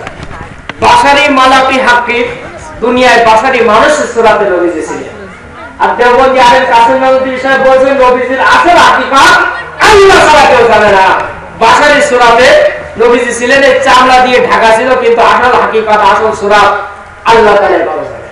সুবহানাল্লাহ বলেন। সুবহানাল্লাহ। তাহলে সেই নবীকে বলে নবী আমাদের মতো মানুষ বলে, কেমন বড় বেয়াদবি কথা চিন্তা করেছেন। মুসা নবী আমাদের নবীর মতো না। যেমন মুসা নবীর এই কথাটা এখানে যুক্তিটা নেন, 9 বারে 45 নামাজ কমছে, মুসা নবী আবার বলছে ইয়া রাসূলুল্লাহ আপনার আবার যাওয়া লাগবে। বলছে কেন? বলছে আমার উম্মত শক্তিশালী 2 ওয়াক্ত নামাজ পড়তে পারে না, আপনার উম্মত দুর্বল হবে, ওয়ালাস হবে। আযান দিলি বলে আর একটু ঘুম পড়ি নেই, ঠিক না? হযরত আযান দিলি কি ঘুম পড়ে কি পড়ে না? হযরত নামাজের মুরব্বি কয়জন যায়? তো মুসা নবী বলছে আমাদের উপর দরদ দেখাই উনি বলছেন ইয়া রাসূলুল্লাহ ইয়া হাবিবাল্লাহ আপনার উম্মত দুর্বল হবেন, 5 ওয়াক্ত নামাজ পড়তে পারবে না। আমার উম্মত শক্তিশালী 2 ওয়াক্ত পড়তে পারে না, আপনার উম্মত 5 ওয়াক্ত পারবে না। আপনি আবার নামাজ কমাইয়া আসেন। এদিকে খেয়াল করেন, মজার ঘটনা, মজার হাদিস। আমাদের নবী বলছেন হে ভাই মুসা আমি আর যাইতে পারবো না, আল্লাহর কাছে কয়বার যাওয়া যায়? আমি তো 9 বার অথবা 6 বার গিয়েছি, বারবার অনেকবার গিয়েছি, আমি আর যাইতে পারবো না, আমার শরম করে, লজ্জা করে। তখন হযরত মুসা আলাইহিস সালাম একটা ব্যারিস্টারি বুদ্ধি দিলেন, যে বুদ্ধি খণ্ডন করা যায় না। মুসা নবী বললেন ইয়া রাসূলুল্লাহ আপনি আল্লাহর সামনে যান, যাওয়ার পরে চুপ করে থাকবেন, কোনো কথা বলবেন না। আল্লাহ যদি জিজ্ঞাসা করে তখন আমার কথা বলি দেবে। এইখানে কথা বলতিস কেন? কানে একটা সর মারে। এই কানে এই কথা এদিকে খেয়াল করেন। মুসা নবী বলছেন ইয়া রাসূলুল্লাহ আল্লাহর সামনে যান, চুপ করে দাঁড়িয়ে থাকবেন। যে ওখানে বসতে বলিস না, দাঁড়িয়ে বলিস। আল্লাহ সামনে তো বসার কোনো অবকাশ নাই, ঠিক না? বলেছে যে চুপ সাবধানে থাকবেন। আল্লাহ যদি জিজ্ঞাসা করে তখন আপনি বলবেন মুসা নবী আমাকে পাঠাই দিয়েছে, মুসা নবী আমার নামাজ কবলের কথা বলছে, আমার কথা বলবেন, আপনার ঝামেলা শেষ, আপনার কোনো সমস্যা হবে না। এই মুক্তি এই বুদ্ধি শোনার পরে আমাদের নবীজি সপ্তম বার অথবা দশম বার আবার আল্লাহর সামনে গেলেন। যাওয়ার পরে আমার আল্লাহ তাআলা মুস্কি হেসে বললেন, আমার হাবিব পথে কি মুসা নবীর সাথে আবার দেখা হয়েছে নাকি? দেখা হয়েছে। আল্লাহ জানে কি জানে না? কেউ বলবে যে আল্লাহ গায়েব জানে না, কথা কেউ বলবে? আল্লাহ শুনিছে তার মানে গায়েব জানে না তাই শুনছে না? জানে তাই শুনিছে। জানার পরে শুনছে যে মুসা নবীর সাথে কি পথে দেখা হয়েছে নাকি? আল্লাহ তো সবকিছু জানে, আল্লাহর কাছে তো কোনো কিছু গায়েবই নেই। আল্লাহ তাই নবীর কাছে গায়েব থাকলো না, ঠিক ঠিক। আল্লাহকে মেয়েরাজ নবীজি দেখছে, মুসলিম শরীফের হাদিস, নবীজি চাচা বয়ান করছে। বাজার আমার আল্লাহ তাআলা বললেন, আমার হাবিব প্রত্যেকটি মুসা নবীর সাথে আবার দেখা হয়েছে নাকি? আপনি যে আমার সামনে আবার আইছে। আমাদের নবীজি বলছে আল্লাহ দেখা হয়েছে, মুসা নবী তো আমার পাঠিয়ে দিয়েছে, কিন্তু আমার শরম করে, আমার লজ্জা করে, আমি আর আসতে চাইনি, কিন্তু মুসা নবী আবার আমাকে পাঠিয়ে দিয়েছে। আমার আল্লাহ তাআলা বললেন, আমার হাবিব আপনার চাইতে শরম লজ্জা আমি আল্লাহর বেশি। আপনার উম্মতের উপর আমি যখন 50 নামাজ ফরজ করেছিলাম তখন আমি আল্লাহর উদ্দেশ্য ছিল, আমি আল্লাহর নিয়াত ছিল আপনার উম্মতের উপর আমি 5 নামাজ ফরজ করব। কিন্তু আপনার মতো হাবিবকে আমি বারবার দেখার জন্য, আপনার মতো হাবিব নবী চেহারা আমি বারবার দেখার জন্য 50 নামাজ ফরজ করেন। পথে মুসা নবীকে আমি আল্লাহ বসাই দিয়েছি। उसने यूसुफ क्या बाहर है आसे कुसके जुलाई खान, उसने मोहम्मद क्या बाहर है आसे कुसका खुद खुदा। यूसुफ नबी से आरा देकर जुलाई का पागल, नबी से आरा देकर जब शायद अल्लाह ताला पागल है से मोहम्मद मुस्तफा जाने खुदा को, खुदा जाने मोहम्मद मुस्तफा को। আল্লাহ বলছে আপনার মতো হাবিব নবী চেহারা বারবার দেখার জন্য 50 নামাজ ফরজ করে পথে মুসা নবীকে আমি আল্লাহ পাঠিয়ে দিয়েছি। মুসা নবী ওখান থেকে বারবার ফেরত দেবে, আর আমি আল্লাহ আমি আপনার চেহারা দেখে খুশি হব, আনন্দিত হব এই জন্য। কিন্তু আমি আল্লাহর নিয়ম পরিবর্তন হয় না। আমি 50 নামাজ ফরজ করছি, 50 ঠিক থাকবেন, আপনার উম্মত পড়বে 5 সওয়াব পাবে 50। ওর মধ্যে কোনো পরিবর্তন হবে না, 50 ঠিক থাকবে। ডিউটি কম, বেতন বেশি। ডিউটি কম, সরকার যদি বলে 15 দিন করে চাকরি করবে আর 15 দিন করা লাগবে না, ফুল মাসের বেতন, কি আনন্দ করবে কি করবে না? চাকরিজীবীরা ডিউটি কম বেতন বেশি করবে কি করবে না? বর্তমান মাহফিলের যারা আছেন পথটা বানালে সবার কথা একটু একটু বুঝি দেয়। মিলাদ ক্যাম্প কিন্তু এখনো শেষ করিনি, আর মাঝখানে আরো কিছু কথা বুঝি দেয়, কোন পোকা যাতে এলাকায় না থাকে, কোন যাতে না লাগে। হ্যাঁ ওটা ওই আনোয়ারের পাতে আর গানের পাতে, ওটা পরে বলতেছি, ওর শেষে বলতে ওস্তাদের বা শেষ রাত্রে, ঠিক ঠিক।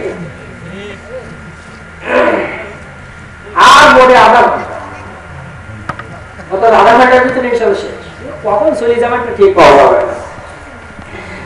মা বোনেরা যারা আছেন, আমরা যত সুবিধা পাই আমাদের তত ভালো লাগে। এখানে কথাটা একবার শেষ করে দিই। এই কথাটা মুসা নবী বেশি বোঝেন, আমাদের নবী বেশি বোঝেন। দেখেন মুসা নবী বলছেন 5 ওয়াক্ত নামাজ কমানোর কথা, আমাদের নবীজি বলছে আমি আর পারবো না। তার মানে হলো আমাদের নবীজি জানেন আল্লাহ 5 ওয়াক্ত নামাজ ফরজ করবেন, আমি নবী কেন পড়াইতে যাব? এই জন্য আমাদের নবী বলছে আমি আর পড়াইতে পারবো না। আমাদের নবী আশিক ছিলেন, আল্লাহ মাসুক ছিলেন। আশিকের কথা মাসুক বোঝে, মাসুকের কথা আশিক বোঝে। নিয়ামি আশিক ও মাসুক রুজুস্ত কিরামান কাতিবিনা মুকাররামিন। আশিক মাশিকের কথা কিরামান কাতিবিন ফেরেশতারাও জানে না। মুসা নবী বুঝতে পারেন, এই জন্য মুসা নবী দরদ দেখেই নামাজ কমানোর কথা বলছেন। কিন্তু আমাদের নবী জানেন, আমাদের নবী বুঝতে পেরেছেন আল্লাহ 5 ওয়াক্ত ফরজ করবে, আমি কেন কমাইতে যাব? তাই কোন নবী বেশি বলে? ওই ইহুদিরা যুক্তিতে যে যুক্তি ঠিক না, আর ইহুদিতে যারা যুক্তি দেয় তাদের যুক্তিও ঠিক না, ঠিক না? আমরা সুবিধা পাই, আমরা সেই কাজে রাজি যাই। যেমন মা বোনেরা যারা আছেন, মহিলারা 2টা জিনিস মনে দেখতে পারে না। কয়টা? একটা সতীন আর একটা হলো ননদ। সতীন আর ননদ বোঝেন তো? সতীন হলো স্বামী যদি আরেকটা বিয়ে করে, আর ননদ হলো স্বামীর বোন। ননদের ক্ষেত্রে বলে কিতাবের ভিতরে লিখছে, আমাদের হুজুর বলছিলেন, মহিলারা বলে আমি আমার ননদকে খুব ভালোবাসি, এই জায়গা থেকে বলে, বলার থেকে বলে আমি আমার ননদকে খুব ভালোবাসি, এই অন্তর থেকে বলে। আর সতীন মনে দেখতে পারে, এক এলাকায় এক সতীন তার নিজের ছেলেকে হাঁটাই নিয়ে বেড়াচ্ছে, আর সতীনী ছেলের কোলে নিয়ে বেড়াচ্ছে। গ্রামের লোকজন বলতে এই মহিলাটা খুব ভালো মহিলা, সতীনী ছেলের কোলে নিয়ে বেড়ায় আর নিজেরটা হাঁটাই নিয়ে বেড়ায়, এর মতন মহিলা দুনিয়ায় দেখি। সতীন দেখতে পারে না, কিন্তু এতে কোলে নিয়ে বেড়াচ্ছে সতীনী ছেলে, তাহলে এ তো সতীনকে ভালোবাসে, মহব্বত করে। এই কথা যখন বলা শুরু করছে, তখন ওই মহিলা বলছে, তোমরা কি এই বুঝছো আমি আমার নিজের ছেলের হাঁটাই নিয়ে বেড়ায়, সতীনটা কোলে নিয়ে বেড়ায়, তার মানে এইটাকে ভালোবাসি, এটা বুঝছো তোমরা? আমার নিজের হাঁটানো শিখাচ্ছি আর ওটার কোলে নিয়ে বেড়াচ্ছি, ও জীবনের জন্য হাঁটা না আসে, কারণ নিজেরটা হাঁটানো শিখাচ্ছি। তাহলে উদ্দেশ্য ভালো না খারাপ? বাহ্যিক দৃষ্টিতে রাখছে, কোলে নিয়ে বেড়াচ্ছে। সরকার ইহুদি খ্রিস্টানেরা যারা মুসলমানের দুশ্মন, যারা এরা মুসলমানদের বিধবা ভাতা দেয়, বয়স্ক ভাতা দেয়, কত রকম কার্ড দেয়, রেশন কার্ড, এ কার্ড সে কার্ড। আর আমাদের যদি মেম্বার চেয়ারম্যান না দেয়, কত আর ভোট দেবো না। কিন্তু ওই যে চাউলটা কোথা থেকে আসছে, রেশন কার্ড কোথা থেকে আসছে, বিধবা ভাতা কোথা থেকে আসলো, বয়স্ক ভাতা কোথা থেকে আসলো, কোনোদিন চিন্তা গবেষণা আমরা করেছি? কোনোদিন করিনি। ভাবনা লাই গজব কেন রে দুনিয়ায়, শান্তি কেন নাই রে দুনিয়ায়। মেয়েরকে স্বাধীন হইলাম, পুরুষেরা দরকার নাই, পুরুষ দিয়া কি করিব, নিজে কামাই নিজে খাই। আর বিমান থেকে শুরু করে মোটর সাইকেল সব চালাই। ভাবনা লাই গজব কেন রে দুনিয়ায়, শান্তি কেন নাই রে দুনিয়ায়। মুসলমান মা-বোনেরা বিমান চালায়, মা-বোনেরা বিরাটের কার চালায়, মা-বোনেরা মোটর সাইকেল চালায়, মা-বোনেরা সাইকেল চালায়, আর কয়েকবার ইঞ্জিন ভ্যান চালাবে, বাগান চালাবে, ঠিক না? চালাবে না। রাস্তাগুলি শেষ করিল ইট বোঝাই টেরাকেন, আর মা-বোনদের শেষ করিল এনজিও আর বিরাটে, ঠিক না? জনগণ ঠিক না? রাস্তাগুলি শেষ করিল ইট বোঝাই টেরাকেন, আর মা-বোনদের শেষ করিল এনজিও আর বিরাটে। টাকার লোভে পয়রা তারা, টাকার লোভে পয়রা তারা, স্বামী মানতে রাজি নয়। ভাবনা লাই গজব কেন রে দুনিয়ায়, শান্তি কেন নাই রে দুনিয়ায়। সন্তান হয়ে মাতা পিতার কথা শুনতে রাজি নয়, যাহা ইচ্ছা তাই করিব, বুড়া বুড়ির কিসের ভয়। বুড়া বুড়ির মাথা খারাপ, নামাজ রোজার জারি গায়। ভাবনা লাই গজব কেন রে দুনিয়ায়, শান্তি কেন নাই রে দুনিয়ায়। আবি হুরায়রা রাদিয়াল্লাহু তাআলা قال رسول الله صلى الله عليه وسلم اذا تكتب الله الله مقدمه زكاه مقدمه الهدي الى طريق المراد وما ذاك الرسول وصحابه وجعلت الاساطير المساجد وصحابه قبيله تفاصيل وقال نزل القوم يعذرون وقدمه به وقامت الشهيديه جمع بقوات المعاد والشده القرآن مع أبواب الأمة والجلال فليمتكم أنت ذلك لهم حمرا وزلوا كما خصموا ومسكروا قسموا عليك اتباعا لنظام البكر وسيروا فتبع رفاه الترمذي وقال رسول الله صلى الله عليه وسلم في دين الكامل عن عمر بن الخطاب رضي الله عنه قال بينما هم عند رسول الله صلى الله عليه وسلم كاتب ومنه يجتمع علينا رجل شديد ويد الشعب شديد صلاة الشهر لا يرى عليه الصلاة ولا يعرفوا منا عدد التزور سنة النبي صلى الله عليه وسلم فأصدق ركبتين وركبتين ووزع قبل الله فقال وقال يا محمد أخبرنا عن الإسلام قال الإسلام أن تشهد أن لا إله إلا الله وأن محمد رسول الله وتقوم الصلاة وتؤتي الزكاة وتصوم رمضان وتحج البيتين اشتبك إليه سبيلا قال صدقت فأجبنا آله يسأله ويصدقه وقال فأخبرني عن الإيمان وعلى الدنيا بالله وملائكته وحضره ورسله واليوم الآخر وبلغ القدر وخيره شديد قال فأخبرني عن الإحسان وأن تعبد الله كأنك تراه فإن لم تكن تراه فإنه يراك قال فأخبرني عن الساعة قال بلغ المسيح أن هذه العالم من الساعة قال فأخبرني عن أمارتها قال أن تلد المد ربك وأن ترى المقاتل وكلامه وشهية ولية البنيان قالت ثم انطلق فلبست بنيا ثم قال لي عمر تدري ما يسائل قلت والله ورسول عالم قال فإنه جبريل أعطاكم يؤمنكم دينكم رواه مسلم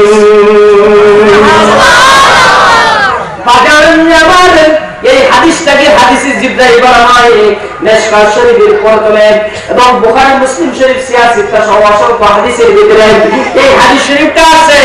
এই হাদিসের শেষে হযরত ওমর রাদিয়াল্লাহু তাআলাকে নবীজি জিজ্ঞাসা করলেন, হে ওমর, তুমি কি জানো এই প্রশ্নকারী ব্যক্তিকে আমার কাছে যে ইসলাম ঈমান এবং ইহসান সম্পর্কে প্রশ্ন করছে এবং সত্যায়ন করছেন? তখন ওমর রাদিয়াল্লাহু তাআলা বলেন, উনতো আল্লাহ ওয়া রাসূলু আ'লাম। সুবহানাল্লাহ বলেন না? সুবহানাল্লাহ। উনি বলেননি আল্লাহই ভালো জানে, কথা বলেন। উনি বলেছে আল্লাহ এবং আল্লাহ রাসূল ভালো জানে। ইলমে গায়ব যে নবীজি জানেন, এর দলিল সিয়াসতের ভিতরে অনেক আছে, কিন্তু এখন মিলাদ কিয়াম দিয়েছে এই জন্য ওই বিষয়ে যাচ্ছি না। এই এলাকায় ইনশাআল্লাহ আসলে অন্য বিষয় যত দ্বন্দ্ব আছে, ইখতিলাফ আছে, সবগুলো আমাদের দলিল প্রমাণ আছে। খালি দলিল প্রমাণ কখন হবে? অনেকে বলে হুজুর ওই লামাজাবি যারা আছে দেখবেন 8 টাকার তারাবি যারা পড়ে, এই ভাইরাস এখন এই দেশে বেশি দেখা যাচ্ছে। এরা হলো পকেটে করি একটা করি হ্যান্ডবিল রাখে আর কথা কথা একটা করি হ্যান্ডবিল করতে দেয়। এই দেখো আমাদের 8 টাকার তারাবি করে আর বলে 20 টাকাতে কোনো হাদিস নেই। নাউজুবিল্লাহ নাউজুবিল্লাহ। ও দলিল হলো পকেটে করি রাখে আর আমাদের কত দলিল দেখা। বেটা তুই হলো 10 কাঠা জমির মালিক, কয় কাঠা? 10 কাঠা জমির মালিক, তার দলিল পকেটে করে রাখা যায়, ঠিক কি? আর যে 1000 বিঘি সম্পত্তির মালিক, ওর দলিল পকেটে করে রাখা যাবে? তুই 10 কাঠা জমির মালিক, তোর বাংলাদেশ কয়টা লোক তুই কি দলিল পকেটে করে রাখতে পারিস? আর আমরা হাজার হাজার লক্ষ লক্ষ কোটি কোটি হানাফি মাযহাবের লোক, সুন্নি জামাতের লোক, আমরা হাজার হাজার সম্পত্তির মালিক, আমাদের দলিল পকেটে করে রাখা যায় না। বসে দেখতে মনে হয় দেখতে দেখবে দলিল চেরাকে ঘুরিয়ে আসতে থাকবে না। কথা বুঝতে পারেন না? আমাদের দলিল পকেটে করে রাখা যায় না, ঠিক কি না? তুই 10 টাকা জমি মালিক তো পকেটে থাকে, তখন তখন বের করে এর মধ্যে রাখিস। বেটা তোমার যদি এত কোরআন হাদিসে সহি দলিল থাকে তাহলে আমাদের সাথে বসো। 50 লাখ টাকা 5 লাখ টাকা ইনায়তুল্লাহ আব্বাসী 10 লাখ টাকা কত হুজুররা সুন্নি আলেমরা চ্যালেঞ্জ করতে, ঠিক কি না? আর আমি আজকে বলি গেলাম কিয়ামত পর্যন্ত তোদের সাথে চ্যালেঞ্জ থাকলো। আমি যে কদিন হায়াতে থাকবো সে কদিন তো আছি। আর আমাদের এই সুন্নি জামাতের উলামায়ে কেরাম বুজুর্গানের দিন যতদিন থাকবে কিয়ামত পর্যন্ত তোদের সাথে চ্যালেঞ্জ থাকলো। যদি তোমাদের এত দলিল থাকে তাহলে আমাদের সাথে বসো। আমরা কারোর সাথে ঝগড়া ফাসাদ করতে চাই না, মারামারি করতে চাই না, সবাই জান্নাতে চাইতে চাই। আমরা কেউ মারামারি করে ঝগড়া ফাসাদ করে সমাজের ভিতরে অশান্তি সৃষ্টি করতে চাই না। তোমরা ফিতনা সৃষ্টি না করে নাজায়েজ ভাবে ফতোয়া না দে, ভালো লাগলে করো, না লাগলে করি না। কিন্তু মুস্তাফ জিনিসকে নাজায়েজ ফতোয়াতে সমাজের ভিতরে ফিতনা তৈরি করে দেয়। সৈয়দপুরি সুন্নি মুসলমান চট্টগ্রামের পরের স্থান হলো সৈয়দপুর। সুবহানাল্লাহ। সবচেয়ে বড় জুলুস ঈদে মিলাদুন নবী জুলুস বাইরে বাংলাদেশের চট্টগ্রাম, দ্বিতীয় স্থান সৈয়দপুর। সুবহানাল্লাহ বলবেন না? আপনাদের শুকরিয়া আদায় করার দরকার। এই জায়গায় তুমি যদি ইমামতি নিয়ে দাওয়া পাস তো করলে দৌড়াইয়া পাস করছো, দাওয়া পাস করলে নিজের কিতাবের খবর রাখতি নাজায়েজ যেটা দিতি না ফতোয়া। তো এই এলাকায় যদি এরকম নাজায়েজ ফতোয়া তৈরি করো তাহলে ইমামতি ছুটি যাবে, তা ঠিক পাওয়া ঠিক না? নবীর জামানায় ইমামতি করে টাকা নেওয়া জায়েজ ছিল না, এখন তুমি ইমামতি করে টাকা নেও, ইমামতি করে টাকা দেওয়া বন্ধ করতে হবে, নাজায়েজ ফতোয়া দেবে। বলতে হুজুর মিলাদ হুজুর জামানায় ছিল না, তাই নাজায়েজ হাদিয়া নেওয়া ওই ইমামতি করে টাকা নেওয়া জায়েজ ছিল না নবীর জামানায়, সাহাবায়ে কেরামের জামানায়। তাহলে আপনার বেতন আজকে থেকে বন্ধ করে দিলাম, বেদাত কাজ আমরা মুসল্লিরা করতে আছি। আমরা যখন মাজারে যাই, আল্লাহ ওলির মাজারে জিয়ারত করতে যাই, মাজারে যখন চুমু খাই, কদম বসে যখন করি, তখন শিরকের ফতোয়া লাগাই বা শিরক করতিস মাথা নিচু করি। চট্টগ্রামে গেছি গতবার ঈদে মিলাদুন নবীর শেষের দিন, প্রধান বক্তা বাড়িয়েছিল আমাকে চট্টগ্রাম পাহাড়তলী এলাকার সিডিএ মার্কেট, সেখানে শুধু ল বিক্রি করে। তো ওখানে যাওয়ার পরে ওখানে যিনি মুহাদ্দিস ছিলেন শাইখুল হাদিস, উনি একটা ঘটনা বললেন, এক সুন্নি ছাত্র আর এক ওয়াহাবি মৌলভীর সাথে শিরক নিয়ে তর্ক হয়েছে।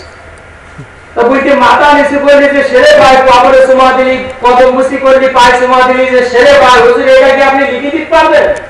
সুন্নি ছাত্র বলতেছে। ওয়াহাবি মৌলভী বলতে অবশ্যই পারবো। তো বলছি তাহলে লিখে দেন। তো মৌলভী বলতে তোমার কলমটা দাও। তো ও ইচ্ছা করে কলম ফেলে দিয়েছে মাটিতে। যখন কলম ফেলাই দিয়েছে, ওই হুজুর কলমটা নিত গেছে মাথা নিচুই না, কলম নেওয়ার মাথা নিচু হবে কি হবে না? মাথা নিচুই গেছে, মাথা নিচু করে কলম তুলিস। তা বলছি হুজুর মাথা নিচু করলে সেরেক হয়ে যায়, এখন কলমও সেরেক হয়ে গেছে, আপনি সেরেকই কাজ করেছেন, সেরেকের কলম তো ফতোয়া দিবি, ওই ফতোয়া আমি নেব না। মাথা নিচু করলে যদি সেরেক হয় তাহলে ধান লাগাবে, কোটি কোটি সেরেক হবে, ঠিক না? ধান লাগা মাথা নিচু, ধান লাগিয়ে দিয়ে না কথা কেন? ওস্তাদের জুতা সোজা করতে গেলে মাথা নিচু করা লাগে, সিজদা নিয়েতে মাথা নিচু করলে শিরক হয়ে যায়। হাজরে আসর যখন চুমু দেয় ওখানে সিজদা নিয়াত না, পাঁচ করতে গেলে হাজরে আসর চুমু দিতে গেলে মাথা নিচু করে দিতে হয়। কদম বুঝি পায়ে চুমা দেওয়া সুন্নাত, সুন্নাতে সাহাবা। তার সিয়াসিত তার হাদিস দেব ইমাম বুখারীর আল আদাবুল মুফরাদের থেকে ইনশাআল্লাহ দলিল দেব। কদম বুঝি মানে পায়ে চুমা দাও, পায়ে চুমা দিতে গেলে তো মাথা নিচু করতে হয়, এটা শিরক না। সিজদা নিয়েতে আল্লাহর সামনে ছাড়া কারোর সামনে মাথা নত করা যাবে, আর যতজনের মাথা নিচু হয় কোনোটা শিরকের গুনাহ হবে না। বাড়তে গেলে মাথা নিচু করে দিয়ে মাথা উঁচু করে ভাব দিলি তো নাকের মধ্যে যাবে, ঠিক না? তাহলে মাথা নিচু করলে তো শিরক হয় না। শিরক কাকে বলে এটা আগে জানেন, খালি শিরকের ফতোয়া দিতে তার ওই বেদাতের ফতোয়া দিতে তার জায়গা নেই, ঠিক আছে? যিনি কোরআন হাদিস পড়েন বারবারই, আপনার ওলামায়ে কিতাবের কিতাব পড়েন, বুজুর্গদের কিতাব পড়েন, আল্লাহর ওলিকে সোহবতে যান, ইনশাআল্লাহ এই রজব মাসে সৈয়দপুরি আলে রাসূল আমাদের বসে বা খতিবে আজম কালিম হুজুর আসবেন, জামান হুজুর আসবেন, হাসান হুজুর আসবেন, এছাড়া আরো অনেক বুজুর্গরা তিনি এই এলাকায় আসবেন। এটা সৈয়দপুরের মাটি আল্লাহর ওলির মাটি, সুবহানাল্লাহ। সৈয়দপুরের মাটি সুন্নিয়াতের মাটি, এখানে কোনো ওয়াহাবি উল্টোপাল্টা করলি, নজদি উল্টোপাল্টা করলি, সূরা আনফাল মনে আছে 30 নম্বর আয়াত, وَإِذْ يَمْكُرُ بِكَ الَّذِينَ كَفَرُوا لِيُثْبِتُوكَ أَوْ يَقْتُلُوكَ أَوْ يُخْرِجُوكَ وَيَمْكُرُونَ وَيَمْكُرُ اللَّهُ وَاللَّهُ خَيْرُ الْمَاكِرِينَ।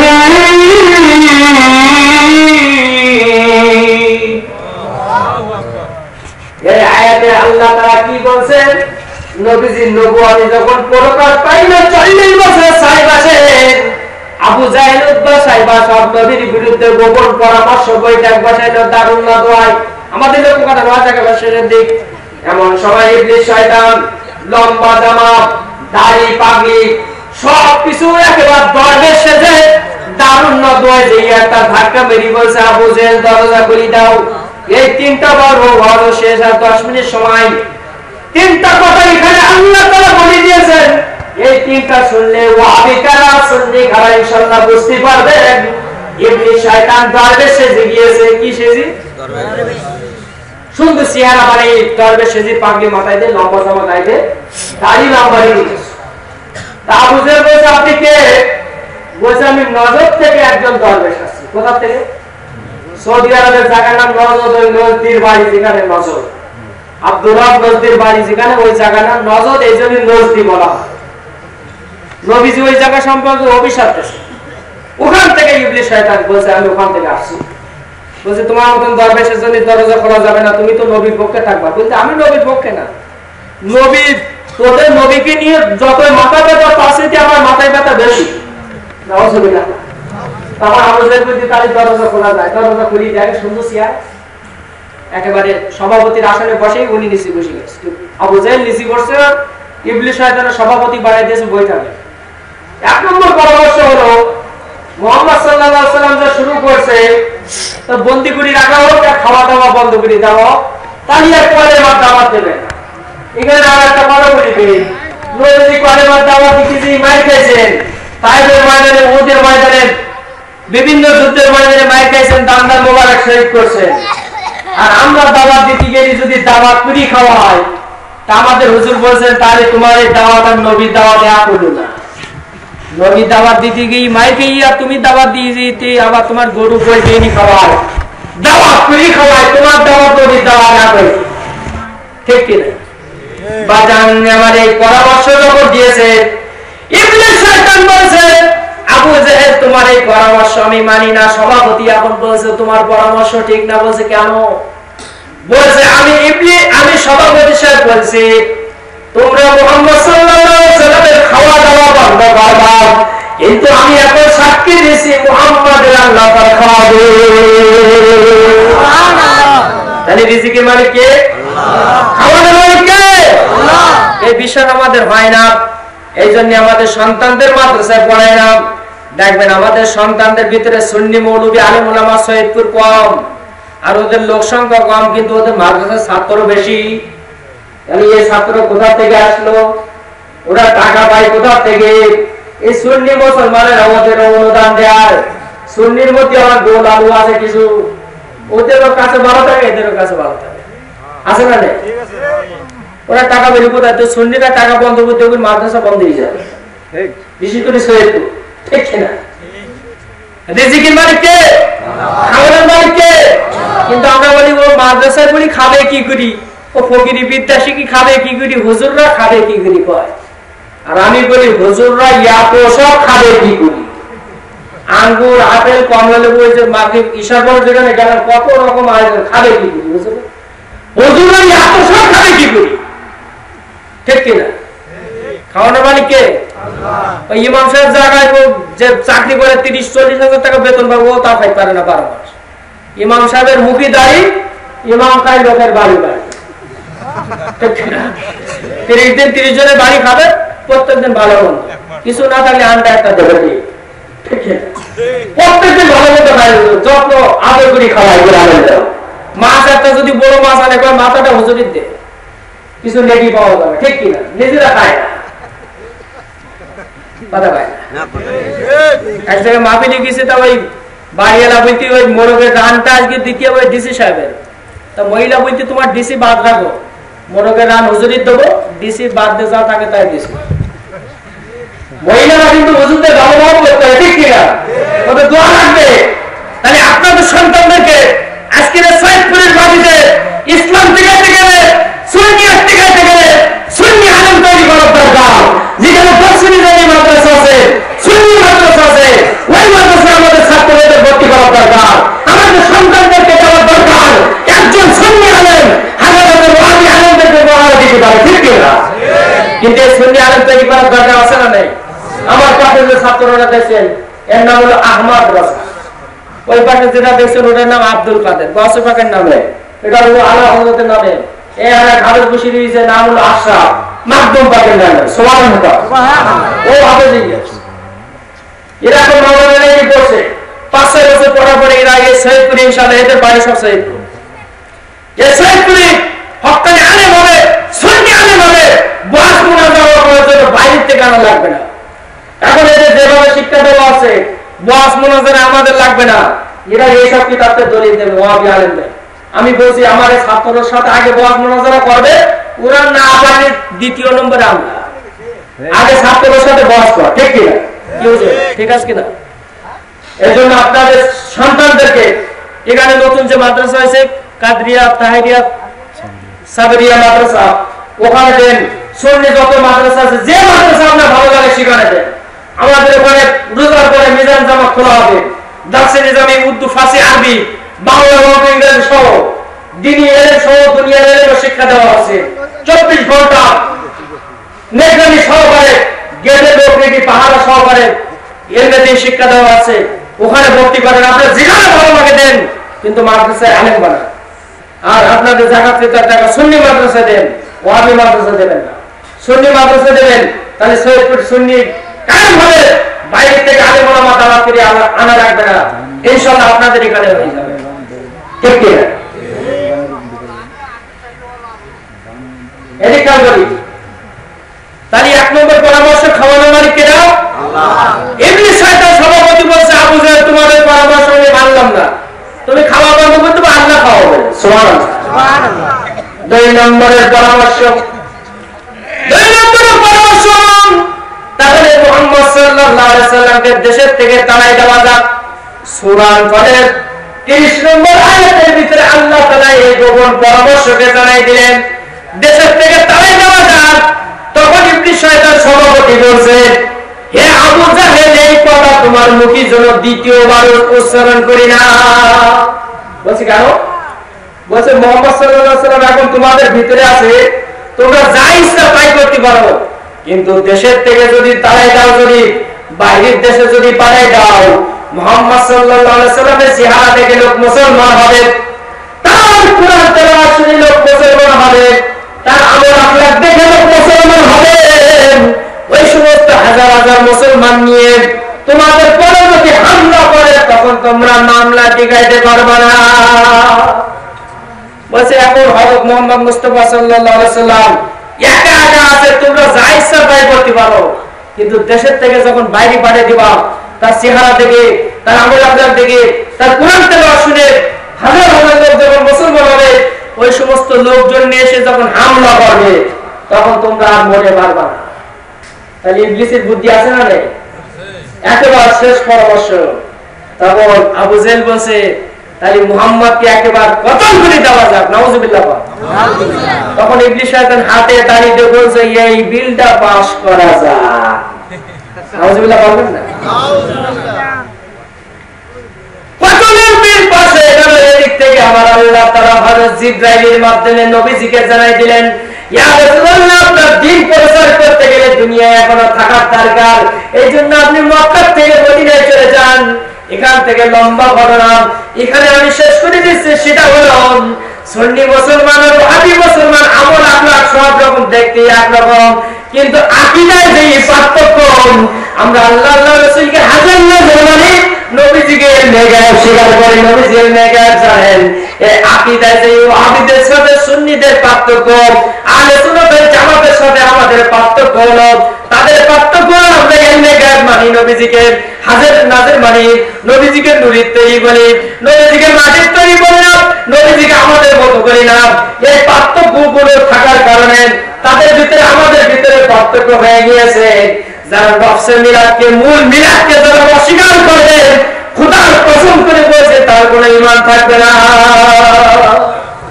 মূল মিলাদকে যারা অস্বীকার করবে, নফসে মিলাদকে, মিলাদ শব্দের অর্থ নবীজির জন্ম বৃত্তান্ত আলোচনা করা, সমস্ত ওলামায়ে কিরাম আমাদের বলেছে আমাদের সব আলেমের মতে নবীজির মিলাদ জন্ম বৃত্তান্ত আলোচনা করা মুস্তাহাব। সুবহানাল্লাহ। এই জন্য সমাজের ভিতরে বাড়াবাড়ি মাসলা না দিয়ে আল্লাহ পাক আমাদের তৌফিক দান করুক। হক্কানি আলেম ওলামা, বিশেষ করে আল্লাহর ওলিরা যখন আমাদের এলাকায় আসবেন, বিশেষ করে আলে রাসূল আওলাদে বংশধর যখন থাকবেন, তখন আমরা সেই পীরদের কথা শুনবো, তাদের কথা অনুযায়ী চলবো, তাহলে সোজা রাস্তায় চলা সম্ভব হবে, একদিন ভাবে দৃঢ়ভাবে চলা সম্ভব হবে, ঠিক কিনা? পীরও বাংলাদেশে ভণ্ড পীরের অভাব নেই, পীর অনেক পীর হয়ে গেছে, অনেক পীর এখন বলতে নামাজ পড়তে হবে না, জেগের করলে কেন হয়ে যাবে। আবার অনেকে আমাদের খুলনার এক পীর সাহেব এই বলতে 3 ওয়াক্ত নামাজ, 5 ওয়াক্ত না, বলছি 3 ওয়াক্ত পড়তে হবে নামাজ। ও ঝাঁটামারি ওখান থেকে তাড়াই দিয়েছে ওই পীর সাহেব। তাহলে যারা শরিয়াত মানে না, শুধু মানে বাদে পড়ি থাকে, ওই পীরও মানা যাবে না।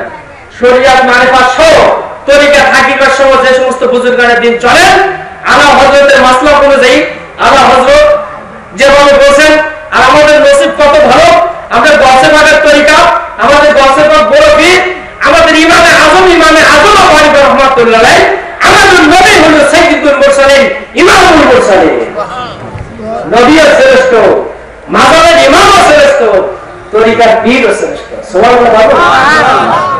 ওয়া আলাইকুম আসসালাম। আসসালামু আলাইকুম ওয়া রাহমাতুল্লাহি ওয়া বারাকাতুহু। নবী সাল্লাল্লাহু আলাইহি ওয়াসাল্লাম ইয়া নবী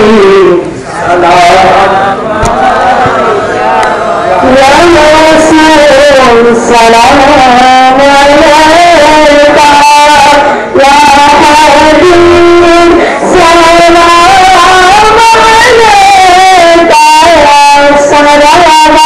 সালাওয়াতুল্লাহ আরশে কাবা মদিনা জমিনের কাবা মদিনা কাবা কাবা মদিনা কাবা কাবা মদিনা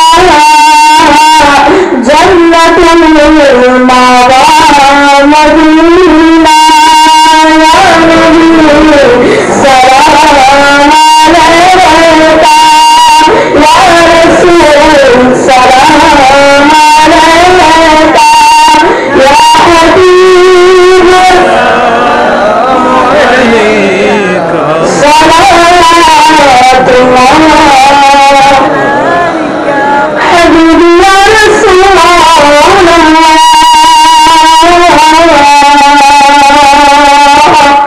নবীজি মদিনাতে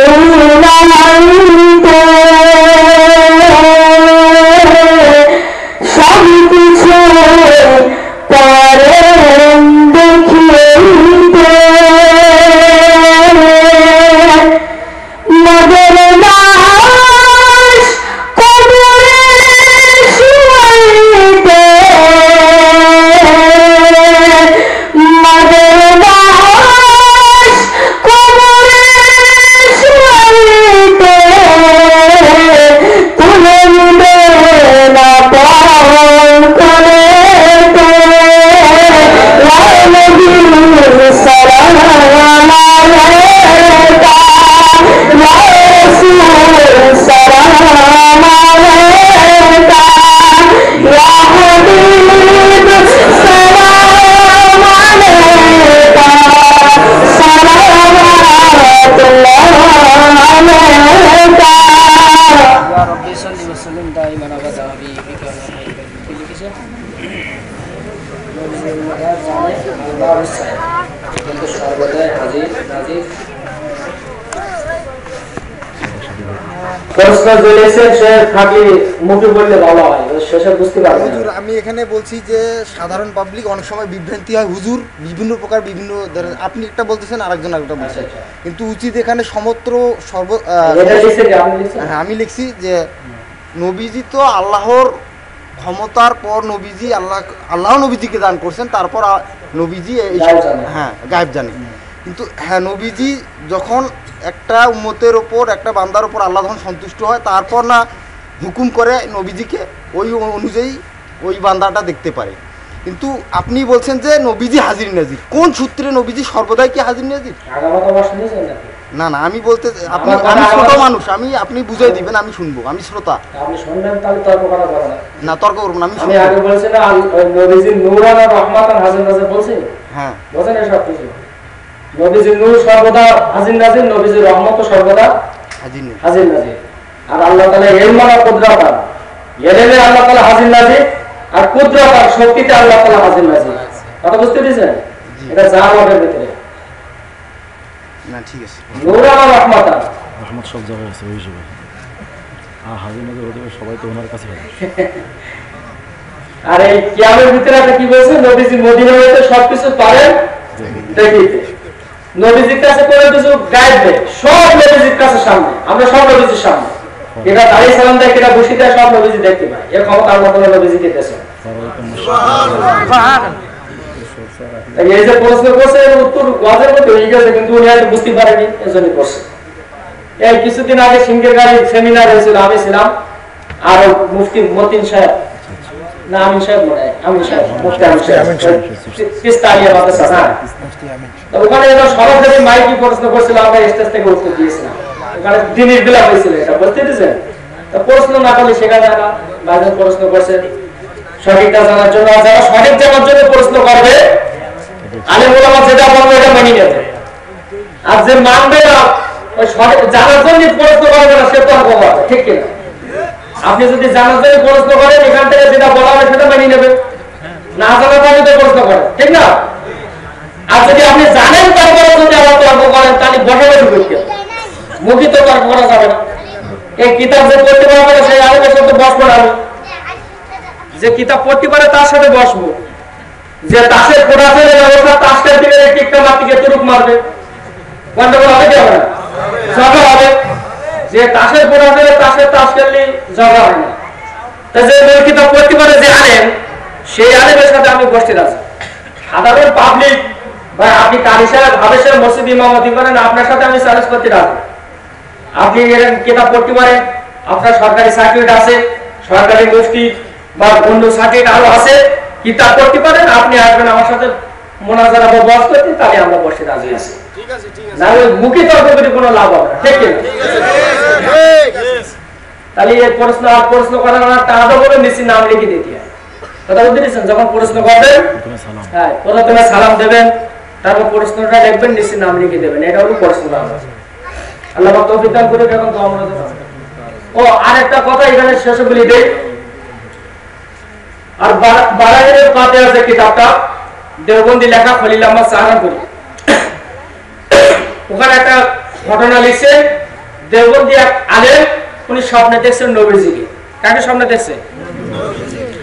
তবে নবীজিকে স্বপ্নে করে নবীজির সাথে যখন কথা বলছে, উর্দু ভাষায় কথা বলছে। তো উনি ওই আলেম নবীজিকে জিজ্ঞাসা করছে, আপনি তো আরবি দেশের লোক, আপনি তো আরবি জানেন, কিন্তু উর্দু শেখেন কোথা থেকে? নবীজি স্বপ্নে করে ওনার জায়গাটি বলছে, ওই কিতাবে লিখছে যে আমি দেওবন্দি আলেমের সাথে যখন উঠাপড়া শুরু করেছি, তখন থেকে আমি উর্দু ভাষা শিখতে পারি, উর্দু তখন আমার রেডি। কিন্তু সুলাইমান আলাইহিস সালাম, সুলাইমান নবীর নবী, আমাদের নবী, ঠিক কিনা? অন্য নবীরা নবী উম্মতের নবী, আর আমাদের নবী উম্মতের নবী, নবীদের নবী। সুলাইমান নবী পশু পাখির কথা বুঝতে পারে, সমস্ত ভাষা বুঝতে পারে, বাতাসের কথা বুঝতে পারে, বিবিধিকার কথা বুঝতে পারে। আর আমাদের নবী সমস্ত নবীদের নবী, ওনার উর্দু শিখতে গেলে দেওবন্দি আলেমের সাথে মোটামুটি করি, তারপর শিখতে আসে। বারাইনের কথা কিতাব আমার কাছে আছে, মাদ্রাসা উর্দু ভাষায়। এই জন্য আমাদের বুজুর্গানের দিন, বিশেষ করে আওলাদে গাউসে পাক আলে রাসূল, উনি আমাদেরকে যে রাস্তা দেখাচ্ছেন, আপনি কাদরিয়া তরিকায় উনি যেভাবে দেখান, চিশতিয়া তরিকায় যে কোনো পীরের হক্কানি পীরের কাছে মুরিদি, উনি যেভাবে পারবেন সেইভাবে চলার চেষ্টা করবেন, সোজা রাস্তায় চলতে পারবেন। আল্লাহ পাক তৌফিক দান করুন। এখন দোয়া মোনাজাতে পরে, তার না আগে। এখন ইমাম সাহেব হুজুর যিনি এই মাহফিল দিয়েছেন আপনাদের পক্ষ থেকে, উনি দুই একটা কথা বলবেন। আপনারা বসে পড়ে বসেন, একটু কষ্ট হয়ে বসেন।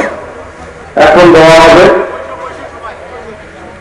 আমাদের তোমারও দিকে যেন কোনো কষ্ট না হয়। অনেক লোক আপনারা এসেছেন, বসেন বসেন ভাই, বসেন। না বসা পর্যন্ত আপনাদেরকে তখন দেওয়া হবে না। বসেন। সম্মানিত উপস্থিতি, আপনাদেরকে আমি সালাম দিতেছি সবাইকে, আসসালামু আলাইকুম। আপনারা কেমন আছেন? আজকে আলোচনা শুনলেন, কেমন লাগলো? মিলাদ চলবে না বন্ধ হবে? কিয়াম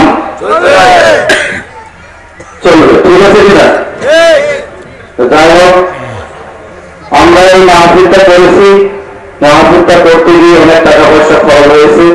আপনারা এখানে এসেছেন, আপনারা যদি কিছু করে শরীর হয়, পকেটে হাত দেন, কার পকেটে কত টাকা আছেন আল্লাহ জানেন কি জানেন না?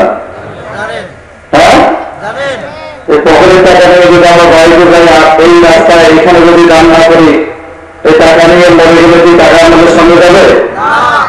তা আপনারা দয়া করে এই মাহফিলের জন্য অনেক টাকা পয়সা খরচ হয়েছে, তাহলে আমরা ইন্তজাম করছি, এই যে মায়ের সামনে রেকর্ডার করা হয়েছে, আপনারা একটু